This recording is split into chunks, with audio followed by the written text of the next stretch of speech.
അമ്മേ പരിശുദ്ധ അമ്മേ പരിശുദ്ധ ദൈവമാതാവേ, കൃപാസനത്തിലൂടെ ഞങ്ങൾക്കും ഞങ്ങളുടെ ദേശത്തിനും അമ്മ മധ്യസ്ഥം തേടിത്തന്ന എല്ലാ അനുഗ്രഹങ്ങൾക്കും കൃപകൾക്കും ഞങ്ങളിപ്പോൾ ഹൃദയം നിറഞ്ഞ നന്ദി പറയുന്നു. അമ്മേ പരിശുദ്ധമ്മേ ദൈവമാതാവേ, 2004 ഡിസംബർ 7 ഉച്ചകഴിഞ്ഞ് 2:30 കൃപാസനത്തിൽ സംഭവിച്ച അമ്മയുടെ പ്രത്യക്ഷപ്പെടലിനെ കുറിച്ച് തിരുസഭയ്ക്ക് സമർപ്പിച്ചിരിക്കുന്ന പഠനരേഖകളുടെ മേൽ സഭാത്മകമായ പഠനം ആരംഭിക്കുവാൻ ഞങ്ങൾ പ്രാർത്ഥിക്കുന്നു. അമ്മേ പരിശുദ്ധമേ, ഭൂസ്വർലോകങ്ങളുടെ രാജ്ഞിയായ അങ്ങേയ്ക്ക് ഭൗമസംരക്ഷണത്തിനായി പ്രപഞ്ചപ്രകൃതിയെ തന്നെ തിരുസഭ പ്രതിഷ്ഠിക്കുവാൻ ഈ പ്രത്യക്ഷീകരണം വഴി ഇടയാക്കണമേ. പരിശുദ്ധമേ, ജപമാല മാതാവേ, സകല കൃപാസനം പ്രാർത്ഥനയോടും ചേർത്ത് ഞങ്ങളിപ്പോൾ പ്രാർത്ഥിക്കുന്ന ഈ കുടുംബത്തിന്റെ പ്രത്യേക നിയോഗം പറ മക്കളെ.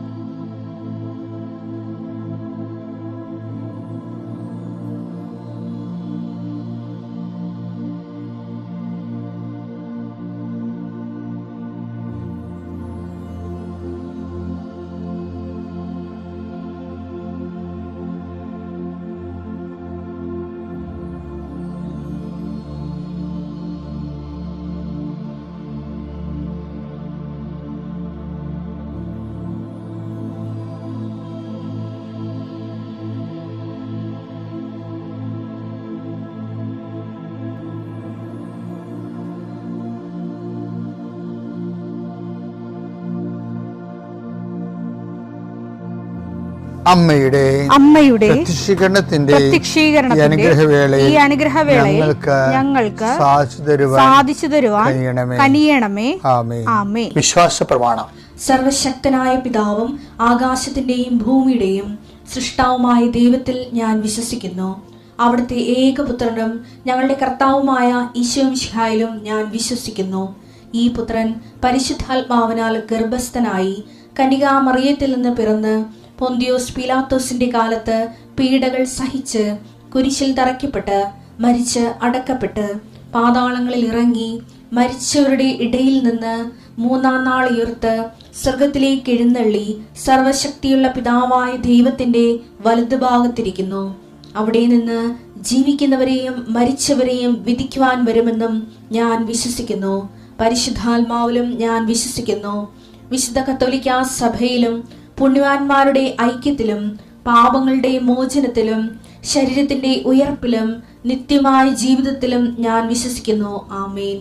സ്വർഗ്ഗസ്ഥനായ ഞങ്ങളുടെ പിതാവേ, അങ്ങയുടെ നാമം പൂജിതമാകണമേ. അങ്ങയുടെ രാജ്യം വരണമേ. അങ്ങയുടെ തിരുമനസ് സ്വർഗത്തിലെ പോലെ ഭൂമിയിലും ആകണമേ.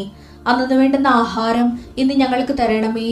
ഞങ്ങളോട് തെറ്റ് ചെയ്യുന്നവരോട് ഞങ്ങൾ ക്ഷമിക്കുന്നത് പോലെ ഞങ്ങളുടെ തെറ്റുകൾ ഞങ്ങളോടും ക്ഷമിക്കണമേ.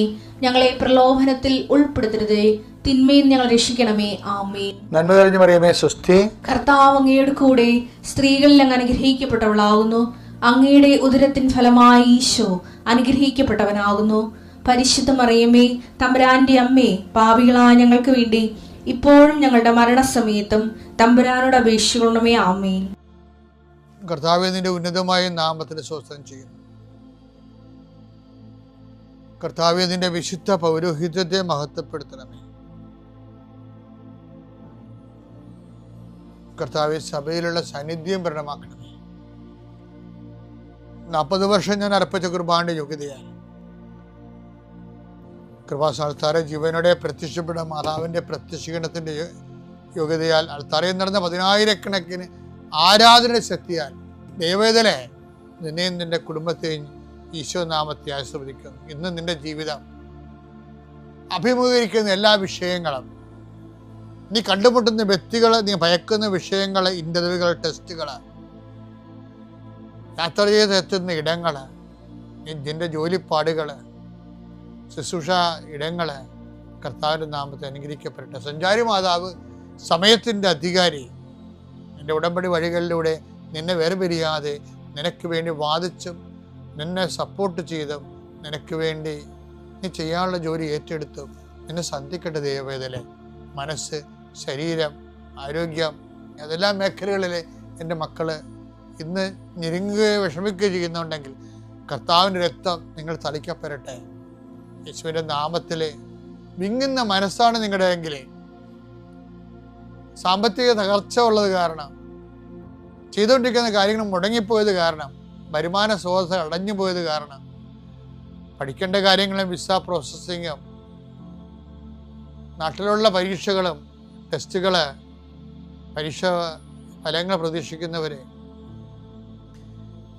എൻ്റെ വിഷയത്തിന് PSC ടെസ്റ്റ് പിടിച്ചെന്നെങ്കിലും ആഗ്രഹിക്കുന്നവരെ, അതെല്ലാം ഈ ഒറ്റ പ്രാർത്ഥനയുടെ ദൈവത്തിലെ നിന്നെ ഏറ്റെടുക്കുകയും നിൻ്റെ ആവശ്യങ്ങൾ അറിഞ്ഞ് നിന്നെ സന്ധിക്കുകയും ചെയ്യും. നീ കടം കൊടുത്തിട്ടുള്ളവർ, അത് കിട്ടാത്തവർ, നിന്നോട് കടം വാങ്ങിച്ചിട്ടുള്ളവർ, അത് തരാത്തവർ, എല്ലാം കൊണ്ട് നീ ഞെരുങ്ങുന്ന വിഷയങ്ങളെല്ലാം കൃപാസ്ഥാനത്താരെ ജീവനോടെ പ്രത്യക്ഷപ്പെട്ട പരിശുദ്ധ അമ്മ നിൻ്റെ ഇന്നിൻ്റെ സങ്കടങ്ങളെ കണ്ണുനീരിനെ ഏറ്റെടുക്കുകയും എൻ്റെ ഈശോയുടെ നാമത്തിൽ ഞാൻ നിന്നെ ആശീർവദിക്കുകയും നീ ശക്തിപ്പെട്ട് രാത്രി തിരിച്ചെത്തുന്നവരെ കർത്താവിൻ്റെ കൃപ നിന്നെ പിന്തുടരട്ടെ. പിതാപുത്രനും പരിശുദ്ധാത്മാശ്വര നീക്കുവാമേ. എല്ലാ കാര്യങ്ങളും പ്രയാസമാണ്. ഒരു കാര്യവും ഭൂമിയിൽ അത്ര ഈസി അല്ല. ദൈവത്തിനനുസരിച്ച് നമുക്ക് ചെയ്യണമെങ്കിൽ എല്ലാ കാര്യവും പ്രയാസമുള്ളതാണ്. അത് എൻ്റെ കുഞ്ഞുങ്ങളെ ദൈവരാജ്യത്തിൽ പ്രവേശിക്കാൻ ധനവാന് എന്ത് പ്രയാസമാണെന്നോ അങ്ങനെ വാക്കല്ലേ. മർക്കോസ് 10:24. മർക്കോസ് 10:24. അവന്റെ വാക്ക് കേട്ട് ശിഷ്യന്മാർ വിസ്മയിച്ചു. അവന്റെ വാക്ക് കേട്ട് ശിഷ്യന്മാർ വിസ്മയിച്ചു. യേശു വീണ്ടും അവരോട് പറഞ്ഞു, മക്കളെ, ദൈവരാജ്യത്തിൽ പ്രവേശിക്കുക എത്ര പ്രയാസം. ദൈവരാജ്യത്തിൽ പ്രവേശിക്കുക എത്ര പ്രയാസം. അതായത് എത്ര പ്രയാസം എന്ന് പറഞ്ഞില്ലേ, അത് എന്തുകൊണ്ട് ബന്ധപ്പെടാൻ ദൈവരാജ്യത്തിൽ പ്രവേശിക്കുക എത്ര പ്രയാസം എന്ന് പറഞ്ഞില്ലേ. അപ്പോൾ അതിൽ നിന്ന് കർത്താവ് വെളിവാക്കുന്ന ഒരു സത്യമുണ്ട്. എന്താണ്? ഒരു കാര്യമല്ല പ്രയാസമായിരിക്കണത്. Almost everything is difficult. ഇതാണ് വിഷയം. സുവിശേഷവിഹിതമായ ജീവിതവുമായിട്ട് ബന്ധപ്പെട്ട്, വചനാധിഷ്ഠിതമായ ജീവിതവുമായിട്ട് ബന്ധപ്പെട്ട് ഓൾമോസ്റ്റ് എവരിത്തിങ് ഈസ് ഡിഫിക്കൽട്ട്. അപ്പം പിന്നെ എന്താ മാർഗം? അതുകൊണ്ട് ഈശോ ഒരു മാർഗം കണ്ടുപിടിച്ചിട്ടുണ്ട്. എന്താണ്? നിങ്ങൾ ഒറ്റക്ക് അതിനു വേണ്ടി ശ്രമിക്കേണ്ടെന്ന് ഈശോ പറഞ്ഞത്. കാര്യം ഓൾമോസ്റ്റ് ദൈവരാജ്യമായിട്ട് ബന്ധപ്പെട്ട ഓൾമോസ്റ്റ് എവരിത്തിങ് ഈസ് ഡിഫിക്കൽട്ട്. എല്ലാം ഭയങ്കര പ്രയാസമാണ്. അതുകൊണ്ട് ഒറ്റക്ക് ശ്രമിക്കേണ്ടെന്ന് ഈശോ പറഞ്ഞു. അപ്പോൾ നിങ്ങൾ ഒറ്റക്ക് ശ്രമിക്കണമെന്ന് ഈശോ എവിടെയെങ്കിലും പറഞ്ഞിട്ടുണ്ടോ? അതെ, ഈശോ പറഞ്ഞിട്ടുണ്ടല്ലോ. എവിടെയാ? എന്നെ കൂടാതെ നിങ്ങൾക്ക് ഒന്നും ചെയ്യാൻ. യോഹന്നാൻ 15:5. യോഹന്നാൻ 15:5. അത് ഇത് ശരിക്കും പറഞ്ഞാൽ അത് നമ്മുടെ മർക്കോസിന്റെ 10:24 ലിങ്ക്ഡാണ് ആ വചനം. ഞാൻ മുന്തിരിച്ചെടിയും നിങ്ങൾ ശാഖകളുമാണ്. ആര് എന്നിലും ഞാൻ അവനിലും വസിക്കുന്നുവോ അവൻ ഏറെ ഫലം പുറപ്പെടുവിക്കുന്നു. എന്നെ കൂടാതെ നിങ്ങൾക്ക് ഒന്നും ചെയ്യാൻ കഴിയുകയില്ല. എന്താ കാര്യം? മർക്കോസിന്റെ 10:24 പറയുന്നുണ്ട്, ഓൾമോസ്റ്റ് വചനാധിഷ്ഠ ജീവിതം ഓൾമോസ്റ്റ് എവരിത്തിങ് ഈസ് ഡിഫിക്കൽട്ട്. എല്ലാം പ്രയാസമാണ് ചെയ്യാൻ ഒരാളിന്. പിന്നെ അതിനുള്ള ഈസി ആക്കണതിനാണ് കർത്താവിനെ കൂടി പക്ഷത്താക്കണം. യേശു നമ്മുടെ പക്ഷത്താണെങ്കിൽ ആര് നമുക്കെതിരെ നിൽക്കും? ഈശോ മിശിഹായ്ക്ക് സ്തുതിയായിരിക്കട്ടെ. എൻ്റെ പേര് ജെയിംസൺ. ഞാൻ സെൻറ്റ് തോമസ് ജ്ഞാനായ കാത്തോലിക് ചർച്ച് രാമമംഗലം. ഞാൻ ആദ്യമായി ഈ ദേവാലയത്തിൽ, പരിശുദ്ധമായ അമ്മ പ്രത്യക്ഷപ്പെട്ട ഈ ദേവാലയത്തിൽ 2023 ജനുവരിയിൽ വന്നു. അതിനുശേഷം 24/2/2023 ഉടമ്പടി എടുത്തു. എൻ്റെ ജീവിതത്തെക്കുറിച്ച് പറയുകയാണെങ്കിൽ ഞാൻ എക്സ് സർവീസ്മാനാണ്. ഞാൻ പല ഫീൽഡിൽ ജോലി ചെയ്തു. ഞാൻ ഇന്ത്യയിലെ എല്ലാ സ്ഥലങ്ങളിലും ജോലി ചെയ്തിട്ടുണ്ട്. പ്രധാനമന്ത്രിമാരുടെയും ഒക്കെ കൂടെ ജോലി ചെയ്തതാണ്. ഗവർണർമാരുടെ കൂടെ ജോലി ചെയ്തിട്ടുണ്ട്. വർഷങ്ങളോളം ഇങ്ങനെ ജോലി ചെയ്തതിന് ശേഷം വലിയ കുഴപ്പമില്ലാണ്ടിരുന്നു. ലാസ്റ്റായിട്ട് ഞാൻ മർച്ചൻ്റ് നേവിയിലാണ് ജോലി ചെയ്തത്. ഇങ്ങനെ ഇരുന്ന സമയത്താണ് ഞാൻ ഈ ദേവാലയത്തെക്കുറിച്ച് അറിയുവാനും ഈ ദേവാലയത്തിൽ വരുവാനും ഇടയായത്. വലിയ പ്രശ്നമൊന്നുമില്ല. വലിയ 2 മക്കൾ, സമാധാനമുള്ള ജീവിതം. ഇങ്ങനെ ഇരിക്കുന്ന സമയത്താണ് ഞാൻ ഉടമ്പടി എടുത്തതെങ്കിലും ഉടമ്പടി എടുത്ത് വീട്ടിൽ ചെന്നപ്പോൾ വലിയൊരു ബുദ്ധിമുട്ടുകൾ. ഇവിടെ ഒന്നും അറിയില്ല. സമൂഹത്തിൽ എന്നെ വലിയ ഇതായി ഞാൻ പ്രാർത്ഥിക്കുന്നത് കണ്ടപ്പോൾ നാണം കെടുത്തുന്നു. എനിക്കെതിരായി കേസ് കൊടുക്കുന്നു. വേറൊരാൾ സ്ഥലത്തിൽ തീയിടുന്നു. അങ്ങനെ സമൂഹത്തിൽ സാധാരണ എല്ലാവരും കൃപാസനം വന്ന് ഉടമ്പടി എടുക്കുമ്പോൾ എല്ലാം അനുഗ്രഹങ്ങളാണ് ലഭിക്കുന്നതെങ്കിൽ എനിക്ക് പ്രതികൂലമായ കാലാവസ്ഥ അല്ലെങ്കിൽ പ്രതികൂലമായ സാഹചര്യങ്ങൾ, വലിയൊരു ബുദ്ധിമുട്ട്. ഞാൻ ഇനി എന്ത് ചെയ്യണം? പക്ഷേ എങ്കിലും ഞാൻ മറ്റുള്ളവരും കൂട്ടുകാരും എൻ്റെ എൻ്റെ ഭാര്യ മറ്റുള്ളവരൊക്കെ പറഞ്ഞു, നിങ്ങൾ ഈ പ്രാർത്ഥന കൂടുതലുകൊണ്ടാണ് ദൈവത്തോട് ഈ പ്രശ്നങ്ങളൊക്കെ ഉണ്ടാകുന്നത്, അതുകൊണ്ട് കുറച്ച് കുറയ്ക്ക്. പക്ഷേ എങ്കിലും ഞാൻ കുറച്ചില്ല. എല്ലാ ദിവസവും കൃത്യമായിട്ട് രാവിലെ 5 മണിക്ക് എഴുന്നേറ്റ് അതുപോലെ തന്നെ പ്രാർത്ഥന ചെല്ലും. അതുപോലെ തന്നെ ബന്ധസ് പ്രാർത്ഥന, മറ്റു പ്രാർത്ഥനകളെല്ലാം ചെയ്തതിന് ശേഷമാണ് എല്ലാ ദിവസവും കുർബാനയ്ക്ക് ചെല്ലും. ഇങ്ങനെ അതുപോലെ തന്നെ കുമ്പസാരിക്കുക, എല്ലാ ജീവിതത്തിൻ്റെ ചര്യകളെല്ലാം കൃത്യമായിട്ട് നടന്നുകൊണ്ടിരിക്കുന്നു. പക്ഷേ എൻ്റെ പ്രശ്നങ്ങൾ അപ്പോൾ ഇങ്ങനെ കൂടിക്കൊണ്ടിരുന്നു. ഇങ്ങനെ ഇരിക്കുന്ന സമയത്താണ് ഞാൻ തുടർച്ചയായിട്ട് ഇവിടെ വരികയും എല്ലാ മാസവും കൃത്യമായിട്ട് ഈ പരിശുദ്ധമായ ദേവാലയത്തിൽ വന്ന് ഉടമ്പടി പത്രങ്ങളും എല്ലാം വാങ്ങിച്ചുകൊണ്ട് പോവുകയും വിതരണം ചെയ്യുകയും ചെയ്തു. ഒരു പ്രാവശ്യം കഴിഞ്ഞു, 2 പ്രാവശ്യം, 3-ാമത്തെ മാസം പ്രാർത്ഥിച്ച് ഇവിടെ വന്ന് പ്രാർത്ഥിച്ച് പോയി വീട്ടിൽ ചെന്നപ്പോൾ കുറച്ച് പഞ്ചായത്ത് പ്രസിഡൻറ്റും മറ്റുള്ളവരെല്ലാം വന്ന് നിൽക്കുന്നു. ഞാൻ വരാൻ വേണ്ടി കാത്തിരിക്കുകയാണ്. കാരണം 57 വർഷം മുമ്പ് എൻ്റെ മാതാപിതാക്കന്മാരുടെ ആയിട്ടുള്ള ഒരു ചെറിയൊരു പ്രശ്നം ഉണ്ടായിരുന്നു. ഞാനെന്നാൽ ഓർക്കുന്ന പോലുമില്ല. അങ്ങനെ ഇരിക്കുന്ന സമയത്ത് ഈ പ്രശ്നം എന്താണെന്ന് വെച്ചാൽ, എൻ്റെ വീടിൻ്റെ തൊട്ട് ബൈക്കിലായിട്ട് ചെറിയൊരു കുന്നുമുള്ള സ്ഥലമുണ്ട്. അവിടെ നിന്ന് വെള്ളം ഒഴുകി വന്ന് കൃഷി സ്ഥലങ്ങൾ നശിക്കുകയായിരുന്നു. അപ്പോൾ ഈ 57 വർഷം മുമ്പ് നേരെ ഓപ്പോസിറ്റ് ഉണ്ടായിരുന്ന അവർ വേറൊരാൾക്ക് സ്ഥലം വിറ്റു. അവർ വന്നപ്പോൾ ഈ സ്ഥലത്തിന് ആ വെള്ളം എല്ലാം അടച്ച് ഞങ്ങളുടെ കൃഷി സ്ഥലങ്ങൾ അല്ലെങ്കിൽ റബ്ബർ മറ്റുള്ളതെല്ലാം ഉണങ്ങിപ്പോവുക, മറ്റുള്ളതെല്ലാം പ്രശ്നം ഉണ്ടാകും. ഇങ്ങനെ ആ ഒരു പ്രശ്നത്തിൽ അത് ഞാനും ചെറുതായിട്ട് ഇതുപോലെ പ്രശ്നമുള്ളത് കാരണം ഞാനിത് പറഞ്ഞിരുന്നു പഞ്ചായത്ത് പ്രസിഡൻറ്റിനോട്. അവരും വന്ന് വെയിറ്റ് ചെയ്യുന്നു. അവിടെ വന്ന് വീട്ടിൽ വന്ന് നോക്കിയിരിക്കുക. ഞാൻ അവിടെ വന്നപ്പോൾ എല്ലാം നമുക്കിങ്ങനെ എന്തെങ്കിലും സൊല്യൂഷനൊക്കെ ഉണ്ടാക്കണം എന്നൊക്കെ പറഞ്ഞെങ്കിലും കാര്യമായിട്ടൊന്നും ഉണ്ടായില്ല. പിന്നീട് വീണ്ടും ഞാൻ എൻ്റെ പ്രവൃത്തികൾ തുറന്നുകൊണ്ട് പോകുന്നു. എല്ലാ മാസവും ഇവിടെ വന്ന് ഈ ഉടമ്പടി പത്രം പത്രം വാങ്ങിക്കൊണ്ട് പോകുന്നു, വിതരണം ചെയ്യുന്നു. ഇങ്ങനെ കുറച്ച് ദിവസം കഴിഞ്ഞപ്പോൾ വീണ്ടും ഞങ്ങളുടെ അടുത്ത് ഒരു 16 സെൻറ്റ് സ്ഥലം കൊടുക്കാമെന്ന് പറഞ്ഞിട്ടുണ്ട്. ആ സ്ഥലം ഞാൻ വാങ്ങിച്ചപ്പോഴാണ് അവിടെ ഒരു കുന്ന് പോലെ ചെറിയ കുറച്ച് മല പോലെ അല്ലെങ്കിൽ കുറച്ച് മണ്ണ് കൂടുതലുണ്ട്. ആ മണ്ണ് ഈ പറയുന്ന താഴ്ന്ന സ്ഥലമായ എൻ്റെ പറമ്പിലിടുകയും അവിടെ പിന്നെ ബെൽറ്റ് കെട്ടി വാർത്ത് അതിനുശേഷം ഞാൻ മതിലുണ്ടാക്കി ഗേറ്റും പണിതു. ഈ 57 വർഷത്തെ പ്രശ്നം മാതാവ് പറഞ്ഞ് ഏറ്റെടുത്ത് അത് നടത്തി തന്നു, അല്ലെങ്കിൽ പരിഹരിച്ചു. പിന്നീട് ഞാനിങ്ങനെ അത് കഴിഞ്ഞ ശേഷമാണ് വലിയ കുഴപ്പമില്ലാണ്ട് എങ്ങനെ പോകുന്നു, സന്തോഷമായിട്ട് ജീവിക്കുന്നു. അപ്പോൾ ഇങ്ങനെ പോയാൽ പോരല്ലോ, കുറച്ചൊരു മാറ്റം വരല്ലോ എന്നോർത്ത് ഞങ്ങൾ ഒരു കൂട്ടായ്മ ഉണ്ടാക്കി. ആവി മരിയ എന്ന കൂട്ടായ്മയിൽ ഉണ്ടായി. അതിലകത്ത് ഞങ്ങൾ ഇപ്പോൾ 66 അംഗങ്ങളുള്ള ഒരു ചെറിയൊരു കൂട്ടായ്മയാണ്. എങ്കിലും എല്ലാ മാസവും ഞങ്ങളെ രോഗികളെ കാണും. അതുപോലെ തന്നെ ക്യാൻസർ രോഗികളെ, അതുപോലെ പറ്റുന്നവർക്ക് പൈസ കൊടുക്കേണ്ടവർക്കാണെങ്കിൽ പൈസ കൊടുക്കുക, പ്രാർത്ഥിക്കേണ്ട പ്രാർത്ഥന, ഇവിടെ നിന്ന് കിട്ടുന്ന തൈലവും വിശുദ്ധമായ തൈലവും ഉപ്പും കൊടുത്ത് അവരെ നമുക്ക് പറ്റുന്ന പോലെ പ്രാർത്ഥിക്കും. ഇങ്ങനെയാണ് ഇപ്പോൾ നടന്നുകൊണ്ടിരിക്കുന്നത്. അങ്ങനെ ഇരിക്കുമ്പോൾ നമുക്കതുപോലെ തന്നെ ഈ ടെക്സ്റ്റൈൽസ് നിന്നൊക്കെ കിട്ടുന്ന, അതായത് ഉപയോഗിക്കാതെ തന്നെ മുഷിഞ്ഞു പോകുന്നുണ്ട്, ആ വസ്ത്രങ്ങളെല്ലാം വാങ്ങിക്കുക. അങ്ങനെയെല്ലാം വാങ്ങിച്ചുകൊണ്ട് വന്ന് കഴുകി ക്ലീനാക്കി മറ്റുള്ളവർക്ക് കൊടുത്തിട്ടുണ്ട്. അങ്ങനെ പറ്റുന്ന പോലെ സഹായം ചെയ്തുകൊണ്ടിരിക്കുന്നു. ഇപ്പോൾ ഞങ്ങളുടെ ഈ കൂട്ടായ്മയിൽ ഇത്രയും പേരുണ്ടെങ്കിലും ഞങ്ങൾ ഇതിനടുത്ത് കഴിഞ്ഞ പഞ്ചായത്തിൽ തെരഞ്ഞെടുപ്പിൽ ഞങ്ങൾ ഈ 3 പേരെ, ഞങ്ങൾ ഈ ഉടമ്പടി എടുത്ത ഈ 3 പേരെ നിർത്തിയിരുന്നു. ഈ 3 പേരും ജയിച്ച് അതിൽ ഈ ഒരാൾ ഇന്ന് മണിയുടെ ഗ്രാമപഞ്ചായത്തിലെ പഞ്ചായത്ത് പ്രസിഡൻ്റാണ്.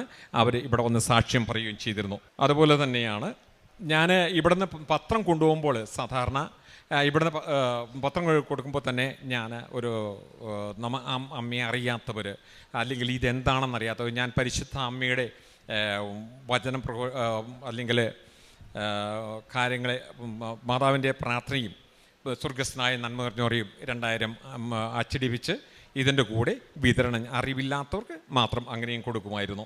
പിന്നെ ഇതുപോലെ അനേകം ഞങ്ങൾക്ക് ഒരു കൂട്ടായ്മയുണ്ട്. ഇപ്പോൾ ഞങ്ങൾ ഒരു കൂട്ടായ്മയിൽ ഇപ്പോൾ ചെയ്തുകൊണ്ടിരിക്കുന്നത് ബൈബിൾ അറിയാത്തവരെ ഒരു എല്ലാ ദിവസവും തന്നെ ഞങ്ങൾ ക്വസ്റ്റ്യൻ ഇട്ട് കൊടുക്കും.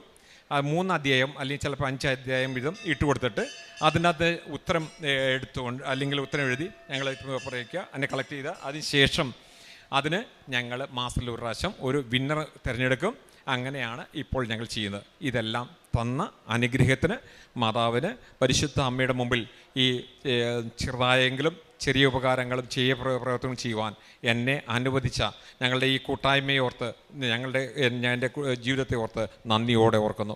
ദൈവം തന്ന അനുഗ്രഹങ്ങളെ ഒരിക്കൽ കൂടി മാതാവിൻ്റെ മുമ്പിൽ സമർപ്പിക്കുന്നു. യേശുവേ സ്തുതി. ആൾത്താരയിൽ ജീവനോടെ പ്രത്യക്ഷപ്പെട്ട അമ്മയുടെ തിരുസന്നിധിയിൽ ഞങ്ങളുടെ സാക്ഷ്യം പറയാൻ സാധിച്ചതിൽ ഞാനും എൻ്റെ കുടുംബവും അമ്മയോടും യേശുവിനോടും നന്ദി പറയുന്നു. എൻ്റെ പേര് സനീഷ്. ഞങ്ങൾ വരുന്നത് നീർപ്പാറയിൽ നിന്നാണ്. ഇവിടെ ആദ്യം വരുന്നത് വൈഫിൻ്റെ അമ്മയും കൂടെയാണ്. ആദ്യം വരുന്നതെന്ന് വെച്ച് കഴിഞ്ഞാൽ വൈഫിന് ജോലിക്ക് വേണ്ടിയിട്ടായിരുന്നു UK. അപ്പോൾ അതിൻ്റെ ഒരു പേപ്പർ ഒഴികെ ബാക്കി എല്ലാ പേപ്പറും കഴിഞ്ഞായിരുന്നു. അപ്പോൾ വൈഫിൻ്റെ കൂടെ ഉണ്ടായിരുന്ന കൂട്ടുകാരികളൊക്കെ കയറിപ്പോയി. അപ്പോൾ ആൾക്ക് ഭയങ്കര സങ്കടമായിരുന്നു. അപ്പോൾ അവിടെ ചെന്ന് കഴിഞ്ഞ് പേപ്പർ ഡിലേ ആയതുകൊണ്ട് വൈഫിന് പോകാൻ പറ്റിയില്ല. അപ്പോൾ അവിടെ പോയവർക്കാണെങ്കിൽ അവിടെ ചെന്ന് കഴിഞ്ഞിട്ട് അവർ പെട്ടുപോയി. അതൊരു ചീറ്റിംഗ് ആയിരുന്നു. അതാരണം കൊണ്ട് അവർക്ക് പോകാൻ പറ്റി. അതവർക്ക് ഭയങ്കര നഷ്ടമായിപ്പോയി. അമ്മ മാതാവിൻ്റെ എപ്പോഴും പ്രാർത്ഥിക്കുമായിരുന്നു ഇവിടെ വന്നിട്ട് നല്ലതാണെങ്കിൽ മാത്രം കയറി പോകാൻ പറ്റണേ എന്ന്.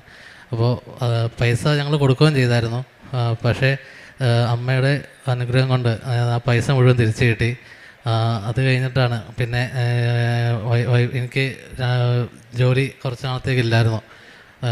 ഞാൻ ആദ്യം വർക്ക് ചെയ്തത് ഒമാനിലായിരുന്നു. അപ്പോൾ അവിടുത്തെ ജോലി കഴിഞ്ഞിട്ട് കൊറോണയൊക്കെ കഴിഞ്ഞിട്ട് പിന്നെ ജോലിയൊന്നും ഇല്ലായിരുന്നു. അപ്പോൾ പിന്നെ ഞാൻ ഇവിടെ വന്ന് വൈഫിൻ്റെ അമ്മയും ഒന്ന് പറഞ്ഞു നമുക്ക് പ്രാർത്ഥിക്കാം. അപ്പോൾ ആ നിർദ്ദേശപ്രകാരം ഇവിടെ ഒന്ന് പ്രാർത്ഥിച്ചു. എനിക്ക് ആദ്യം അങ്ങനെ വിശ്വാസമൊന്നും ഉണ്ടായിരുന്നില്ല. വൈഫും അമ്മയും പോകാൻ നേരത്തെ ഞാൻ തടയൊന്നുമില്ല, മീൻസ് പോകണ്ട അല്ലെങ്കിൽ അതിൽ വിശ്വാസം ഇല്ലയെന്നും പറഞ്ഞ്. പക്ഷേ അത് അമ്മയും വൈഫും പറഞ്ഞു കഴിഞ്ഞപ്പോൾ പിന്നെ ഞാൻ അവരോട് വന്നു. ഇവിടെ വന്നു കഴിഞ്ഞ് പ്രാർത്ഥിച്ച് ഇവിടെ ഉടമ്പടിയൊക്കെ എടുത്ത് കഴിഞ്ഞിട്ട് ഞാൻ വിസിറ്റിങ്ങിന് UAE പോയി. അവിടെ പെട്ടെന്ന് തന്നെ എനിക്ക് ജോലി ശരിയായി. 1 മാസത്തിനുള്ളിൽ തന്നെ ജോലി ശരിയായി. ഇപ്പോൾ ഇവിടെ വന്നപ്പോഴത്തേക്കും കാശ് രൂപമൊക്കെ കിട്ടിയായിരുന്നു. കാശ് രൂപം കയ്യിൽ പിടിച്ചുകൊണ്ട് എല്ലാ ഇൻ്റർവ്യൂവിനും ഒക്കെ പോയി അറ്റൻഡ് ചെയ്ത് പെട്ടെന്ന് തന്നെ ജോലി റെഡിയാവുകയൊക്കെ ചെയ്തു. അത് കഴിഞ്ഞ് അവിടെ നിന്ന് മെഡിക്കൽ പാസ്സായി. ആദ്യത്തെ മെഡിക്കൽ പാസ്സായി. അത് കഴിഞ്ഞിട്ട് 2 മാസം കഴിഞ്ഞിട്ട് ഓഫ് ഷോറിൽ ജോലി കിട്ടിയായിരുന്നു. ആ കമ്പനിയിൽ തന്നെ ഓഫ് ഷോറിൽ വർക്കുണ്ടായിരുന്നു. അപ്പോൾ ഓഫ് ഷോറിലേക്ക് പോകാനായിട്ട് മെഡിക്കൽ എടുത്തപ്പോഴത്തേക്കും എൻ്റെ ബ്ലഡിൽ അതായത് ക്രിയാറ്റിൻ കൂടുതലാണെന്നും പറഞ്ഞ് കാണിച്ചു. അപ്പോൾ അത് കാരണം കൊണ്ട് റിജക്റ്റ് ചെയ്തു ഓഫ് ഷോറിലേക്ക് പോയപ്പോഴത്തേക്കും. അപ്പോൾ ഡോക്ടറെ അടുത്ത് വേറെ ഡോക്ടറെ അടുത്ത് കൺസൾട്ട് ചെയ്യാൻ പറഞ്ഞു. അവിടെ ചെന്ന് കൺസൾട്ട് ചെയ്തപ്പോഴത്തേക്കും സ്കാനിങ്ങും ബ്ലഡൊക്കെ പിന്നെയും ചെക്ക് ചെയ്തപ്പോഴത്തേക്കും ഡോക്ടർ പറഞ്ഞത് എത്രയും പെട്ടെന്ന് നാട്ടിയിട്ട് കയറി പോയിക്കോളാൻ പറഞ്ഞു. ഓഫ് ഷോറിലാണെങ്കിലും ഓൺ ഷോറിലാണെങ്കിലും നമ്മൾ അവിടെ ഫിറ്റ്നസ് സർട്ടിഫിക്കറ്റ് തരില്ല എന്ന് പറഞ്ഞു. അപ്പോൾ ഇതൊക്കെ ഞാൻ എൻ്റെ വൈഫിനോട് വിളിച്ച് പറഞ്ഞു. അപ്പോൾ വൈഫിൻ്റെ അമ്മയാണെങ്കിലും പേടിക്കണ്ട, ഒരു കുഴപ്പം വരില്ല, അമ്മ മാതാവ് നമ്മുടെ കൂടെ ഉണ്ടാവും എന്ന് അവർ തർപ്പിച്ച് പറഞ്ഞു. അപ്പോൾ പിറ്റേ ദിവസമാണെങ്കിലും വൈഫ് ഇവിടെ വന്നു. ഇവിടെ വന്നിട്ട് സംസാരിച്ചു. അപ്പോൾ ഫോട്ടോയും അതിൻ്റെ റിപ്പോർട്ടും ആയിട്ട് വരാൻ പറഞ്ഞിരുന്നു. അപ്പോൾ അത് കൊണ്ടുവന്നു. അച്ഛൻ്റെ കയ്യിൽ നിന്ന് അനുഗ്രഹം മേടിച്ചിരുന്നു. കാശ് രൂപം കിട്ടി, അതുപോലെ തന്നെ അനുഗ്രഹവും കിട്ടിയിരുന്നു. അത് കഴിഞ്ഞ് അവർ തീർച്ചയായിട്ടും വൈഫ് ഇവിടുന്ന് നല്ല ഇതായിട്ടാണ് പറഞ്ഞത്, അങ്ങനെയൊന്നും ഉണ്ടാവില്ല, എല്ലാം മാറ്റിത്തരും, അമ്മ മാതാവ് എല്ലാം മാറ്റിത്തരുമെന്ന് പറഞ്ഞു. അത് 2 ദിവസം കഴിഞ്ഞ് റിസൾട്ട് വന്നു. ഡോക്ടറെ അടുത്ത് ചെന്നു. അപ്പോൾ ഡോക്ടർ പറഞ്ഞു, ആദ്യത്തെ ഡോക്ടർ പറഞ്ഞു കയറി പൊക്കോളാൻ പറഞ്ഞു. അത് കഴിഞ്ഞിട്ടാണ് എൻ്റെ ഒരു കൂട്ടുകാരൻ വേറൊരു ഡോക്ടറെ കൺസൾട്ട് ചെയ്യാൻ പറഞ്ഞത്. അവിടെ ചെന്ന് കഴിഞ്ഞാൽ ഡോക്ടർ പിന്നെയും ചെക്ക് ചെയ്തപ്പോഴത്തേട്ട് പറഞ്ഞു, നിങ്ങൾ ഒരു മാസം റെസ്റ്റ് എടുക്കുക, നല്ല രീതിയിൽ റെസ്റ്റ് എടുക്കുക. ഇപ്പോൾ ഈ പറയുന്ന മറ്റേ ഡോക്ടർ പറഞ്ഞ അത്ര വിഷയങ്ങളൊന്നുമില്ല, അതിനാൽ ഒരു മാസം റെസ്റ്റ് എടുക്കാൻ പറഞ്ഞു. അത് കഴിഞ്ഞ് റെസ്റ്റ് എടുത്തു. ഒരു മാസം കഴിഞ്ഞ് വീണ്ടും വന്നപ്പോഴത്തേക്കും എനിക്ക് ക്രിയാറ്റിൻ നോർമൽ കുറച്ച് കുറഞ്ഞിട്ടുണ്ട്, നല്ല രീതിയിൽ കുറഞ്ഞിട്ടുണ്ടായിരുന്നു. അപ്പോൾ ആദ്യത്തെ ഡോക്ടർ എന്നോട് പറഞ്ഞത്, നിങ്ങളെ കണ്ടു കഴിഞ്ഞപ്പോൾ തന്നെ എനിക്ക് മനസ്സിലായി നിങ്ങളൊരു ഡയാലിസിസ് പേഷ്യൻ്റാണെന്നാണ് തോന്നിയത്. അങ്ങനെയൊക്കെ നമ്മൾ പെട്ടെന്ന് പറയുമ്പോൾ നമുക്ക് അത് അക്സെപ്റ്റ് ചെയ്യാൻ ഒരു ബുദ്ധിമുട്ടല്ലേ. നമുക്കാണെങ്കിൽ നമ്മുടെ വീട്ടിലാണെങ്കിലും 3 കുട്ടികൾ, വൈഫ്, അമ്മ, ഇത്രയും പേരാണ് 6 പേര് നമുക്കുള്ളത്. അപ്പോൾ നമുക്കതൊന്ന് പെട്ടെന്ന് സാധാരണക്കാർക്കായി ആർക്കും നമുക്ക് താങ്ങാൻ പറ്റാത്ത ഒരു ഇതാണ് കേട്ടത്. അപ്പോൾ പിന്നെ രണ്ടാമത് ഡോക്ടർ പറഞ്ഞ് കുഴപ്പമൊന്നുമില്ല, നിങ്ങൾ ഒരു മാസം റെസ്റ്റ് എടുക്കാൻ പറഞ്ഞിട്ട് പിന്നെ എടുത്തു. അത് കഴിഞ്ഞിട്ട് 3ാമത് സ്കാൻ ചെയ്തു. ക്രിയാറ്റിൻ ചെക്ക് ചെയ്തപ്പോഴത്തേക്കും നമുക്ക് നോർമലായി, എല്ലാം നോർമലായിട്ടാണ് ഇരിക്കുന്നത്. ഇതിനിടയിൽ ഈ ഒരു മാസമാണെങ്കിലും അതിന് മുമ്പാണെങ്കിലും നമ്മൾ 2 നേരം പ്രാർത്ഥിക്കുകയും അമ്മയാണെങ്കിൽ, വൈഫിൻ്റെ അമ്മയാണെങ്കിൽ എല്ലാ പ്രാർത്ഥനകളും അയച്ചു തരും. അപ്പോൾ നമ്മൾ വർക്ക് ചെയ്യാൻ നേരത്താണെങ്കിലും നമ്മളത് പ്രാർത്ഥിച്ചുകൊണ്ട് നടക്കും. ഇപ്പോഴാണെങ്കിലും അങ്ങനെ തന്നെയാണ്, നമ്മൾ പ്രാർത്ഥിച്ചുകൊണ്ട് നടക്കും. അപ്പോൾ അതിൻ്റെയൊക്കെ ഒരു നല്ലൊരിതാണ് നമുക്ക് കിട്ടിയത്. അപ്പോൾ അതിനാൽ അമ്മ മാതാവ് നല്ല രീതിയിലുള്ള വഴിയാണ് നമുക്ക് എപ്പോഴും കാണിച്ചു തന്നിട്ടുള്ളൂ, അമ്മയുടെ അടുത്ത് മുട്ടിപ്പായി പ്രാർത്ഥിച്ചിട്ട്. അതുപോലെ തന്നെ വൈഫിനാണെങ്കിലും അതുപോലെ തന്നെ നമുക്ക് പൈസ പോകാതെ എല്ലാം തിരിച്ചു കിട്ടി. പിന്നെ ബാക്കിയുള്ളത് വൈഫ് പറയും. കൃപാസനത്തിലെ പത്രം വിതരണം ചെയ്യുമായിരുന്നു. പിന്നെ ക്യാൻസർ രോഗികൾക്ക് നമ്മളെ കൊണ്ടാവുന്ന രീതിയിലുള്ള പണം കൊടുക്കുകയും പൊതിച്ചോറുകൾ വിതരണം ചെയ്യുകയും ഡെയിലി എല്ലാ ദിവസവും 2 നേരവും പ്രാർത്ഥിക്കുകയും അച്ഛൻ്റെ പ്രെയർ കേൾക്കുകയും ചെയ്യാറുണ്ട്. ആത്മീയ ജീവിതമായിട്ട് ഞങ്ങൾ എന്നും പ്രാർത്ഥിക്കും. പറ്റുമ്പോൾ ഒക്കെ ഞങ്ങൾ കൃപാസനത്തിൽ വന്ന് അമ്മയോട് പ്രാർത്ഥിക്കാറുണ്ട്, മറ്റുള്ളവർക്ക് വേണ്ടിയും പ്രാർത്ഥിക്കാറുണ്ട്. ഞങ്ങളെക്കൊണ്ടാവുന്ന രീതിയിൽ മറ്റുള്ളവരോട് ഞങ്ങൾ കൃപാസനത്തെ പറ്റി പറയാറുണ്ട്, ഞങ്ങളുടെ അനുഭവങ്ങൾ ഷെയർ ചെയ്യാറുണ്ട്. എൻ്റെ ഒരു അനുഭവത്തിൽ നമ്മൾ ഈശോയും മാതാവിനെയും നമ്മൾ നെഞ്ചോട് ചേർത്ത് മനസ്സിൽ പ്രാർത്ഥിച്ചു കഴിഞ്ഞാൽ നമുക്ക് എല്ലാം റെഡിയാക്കി തരും. നമ്മൾ എപ്പോഴും വിശ്വസിച്ചുകൊണ്ട് നമ്മൾ നല്ല കാര്യങ്ങൾ മാത്രം ചെയ്ത് നല്ല പ്രാർത്ഥനയിൽ ഏർപ്പെട്ട് മറ്റുള്ള ആൾക്കാർക്ക്, അവർക്ക് നമ്മളെക്കാളും അതായത് പാടില്ലാത്തവർക്ക്, അങ്ങനെയുള്ളവർക്കൊക്കെ നല്ല കാരുണ്യ പ്രവർത്തികളും കാര്യങ്ങളൊക്കെ ചെയ്തു കഴിഞ്ഞിട്ടുണ്ടെങ്കിൽ നമുക്ക് മാതാവ് എപ്പോഴും കൂടെ ഉണ്ടാവും.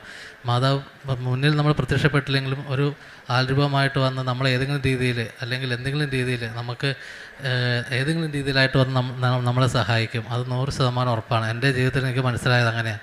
എന്തുകൊണ്ടെന്നാൽ ഞാൻ പറഞ്ഞില്ലേ, വൈഫൊക്കെ പോകുമ്പോഴൊക്കെ ഞാൻ അവരെ ചില സമയത്ത് കളിയാക്കിയിട്ടൊക്കെ ഉണ്ട്, എന്തിനാ പോണേന്നൊക്കെ പറഞ്ഞ്. പക്ഷേ നമ്മുടെ ജീവിതത്തിൽ നമ്മൾ അടുത്ത് വന്ന് നമ്മൾ പരിചയപ്പെടുമ്പോഴത്തേക്കും മാതാവിൻ്റെ അനുഗ്രഹവും മാതാവിൻ്റെ സ്നേഹവും നമുക്ക് ശരിക്കും മനസ്സിലാവും. നമ്മളെല്ലാവരും ആ മാതാവിനോട് നെഞ്ചോട് ചേർത്ത് പ്രാർത്ഥിച്ച്. ഈശോയ്ക്കും അമ്മയ്ക്കും ഞാൻ നന്ദി പറയുന്നു, ഈ പുണ്യഭൂമിയിൽ വന്ന് എനിക്ക് സാക്ഷ്യം പറയാൻ പറ്റിയതിന്. ഞാൻ എറണാകുളം ഡിസ്ട്രിക്റ്റിൽ നിന്ന് പുത്തമേൽക്കര പഞ്ചായത്തിൽ നിന്ന് കീഴ്പ്പാടം ഇടവകയിൽ നിന്ന് വരുന്നു. മോളി ജോസ് പേര്. ഞാൻ ഉടമ്പടി എടുക്കാൻ വന്നത് എൻ്റെ മക്കൾക്ക് വേണ്ടിയിട്ടാണ്. 3 മാസം അവൾ ഇവിടുന്ന് പോയിട്ട് പഠിപ്പൊക്കെ കഴിഞ്ഞു, ജോലിയില്ലാതെ 3 മാസം കുത്തിയിരുന്നു. ആകെ മനുഷ്യന് വിഷമമായി. അപ്പം മോൻ വിളിച്ചു പറഞ്ഞ്, അമ്മ അവൾക്ക് ഭയങ്കര വിഷമമായി, ജോലിയൊന്നും കിട്ടണില്ല, അമ്മ നല്ലോണം പ്രാർത്ഥിക്കാമെന്ന് പറഞ്ഞു.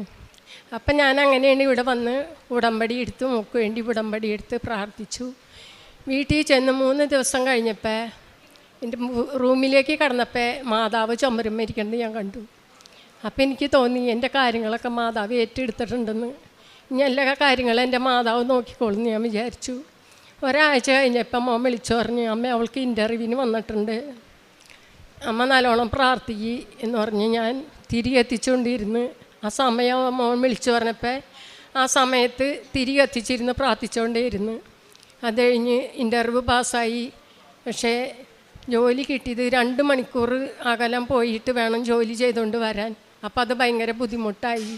അപ്പം ഞാൻ പറഞ്ഞ്, മോൻ പ്രാർത്ഥിക്ക്, ഇതിൽ അടുത്ത് ജോലി നല്ലത് ശരിയാക്കി മാതാവ് തരും, പ്രാർത്ഥിച്ചുകൊണ്ടിരിക്കുമെന്ന് പറഞ്ഞ് അങ്ങനെ പ്രാർത്ഥിച്ചുകൊണ്ടിരുന്ന് 10-15 ദിവസം കഴിഞ്ഞപ്പോൾ തിരികെ മോൻ വിളിച്ചു, അമ്മയെ വേറൊരു ഇൻ്റർവ്യൂ വന്നിട്ടുണ്ട്, അവൾ അതിന് അറ്റൻഡ് ചെയ്യാൻ പോവുകയാണ്, അമ്മ പ്രാർത്ഥിച്ചോളൂ എന്ന് പറഞ്ഞ് അന്നും ആ സമയം വിളിച്ചു പറഞ്ഞപ്പോൾ ആ സമയത്ത് ഞാനിങ്ങനെ തിരികെ എത്തിച്ചു വെച്ച് പ്രാർത്ഥിച്ചുകൊണ്ടിരുന്നു. അന്ന് അതും പാസ്സായി. അതിന് അരമണിക്കൂർ അകലെയാണ് കിട്ടിയത്. അപ്പോൾ അത് കാരണം ആ ജോലി ചെയ്തു. അതും ഇപ്പോഴും ചെയ്തുകൊണ്ടിരിക്കുകയാണ്. പിന്നെ ഞാൻ ഉടമ്പടിയിൽ വെച്ച കാര്യങ്ങൾ, എനിക്ക് 6 കാര്യം ഞാൻ വെച്ചിരുന്നു. അങ്ങനെ ഓരോ കാര്യങ്ങൾ എനിക്ക് മാതാവ് നടത്തി തന്നു. എനിക്ക് 19 കൊല്ലമായി ശ്വാസം മുട്ടായിരുന്നു. മോൻ പോയപ്പോൾ ഇതിനൊക്കെ വലിക്കാനുള്ള മിഷീനൊക്കെ മേടിച്ച് വെച്ചുകൊണ്ട് പോയി. പക്ഷേ കൃപാസനത്തിൽ വന്ന് ഉടമ്പടി എടുത്തു കഴിഞ്ഞ പിന്നെ എനിക്ക് ആ രോഗം ഇതുവരെ ഉണ്ടായിട്ടില്ല. പിന്നെ എനിക്ക് കാല് ഭയങ്കര മരയപ്പും കൈയൊക്കെ ഇതാർന്ന് പിരിഞ്ഞിങ്ങനെ പോണ മാതിരിയായിരുന്നു. ഒരാൾ വന്ന് പിടിക്കണം അത് മാറണമെങ്കിൽ. ആ രോഗവും മാതാവ് എനിക്ക് മാറ്റി തന്ന്. അങ്ങനെ 3 കാര്യങ്ങൾ മാതാവ് എനിക്ക് സാധിച്ചു തന്ന്. പിന്നെ ഒരുപാട് സാമ്പത്തിക ബുദ്ധിമുട്ടിലാണ് മോൻ പോയത്.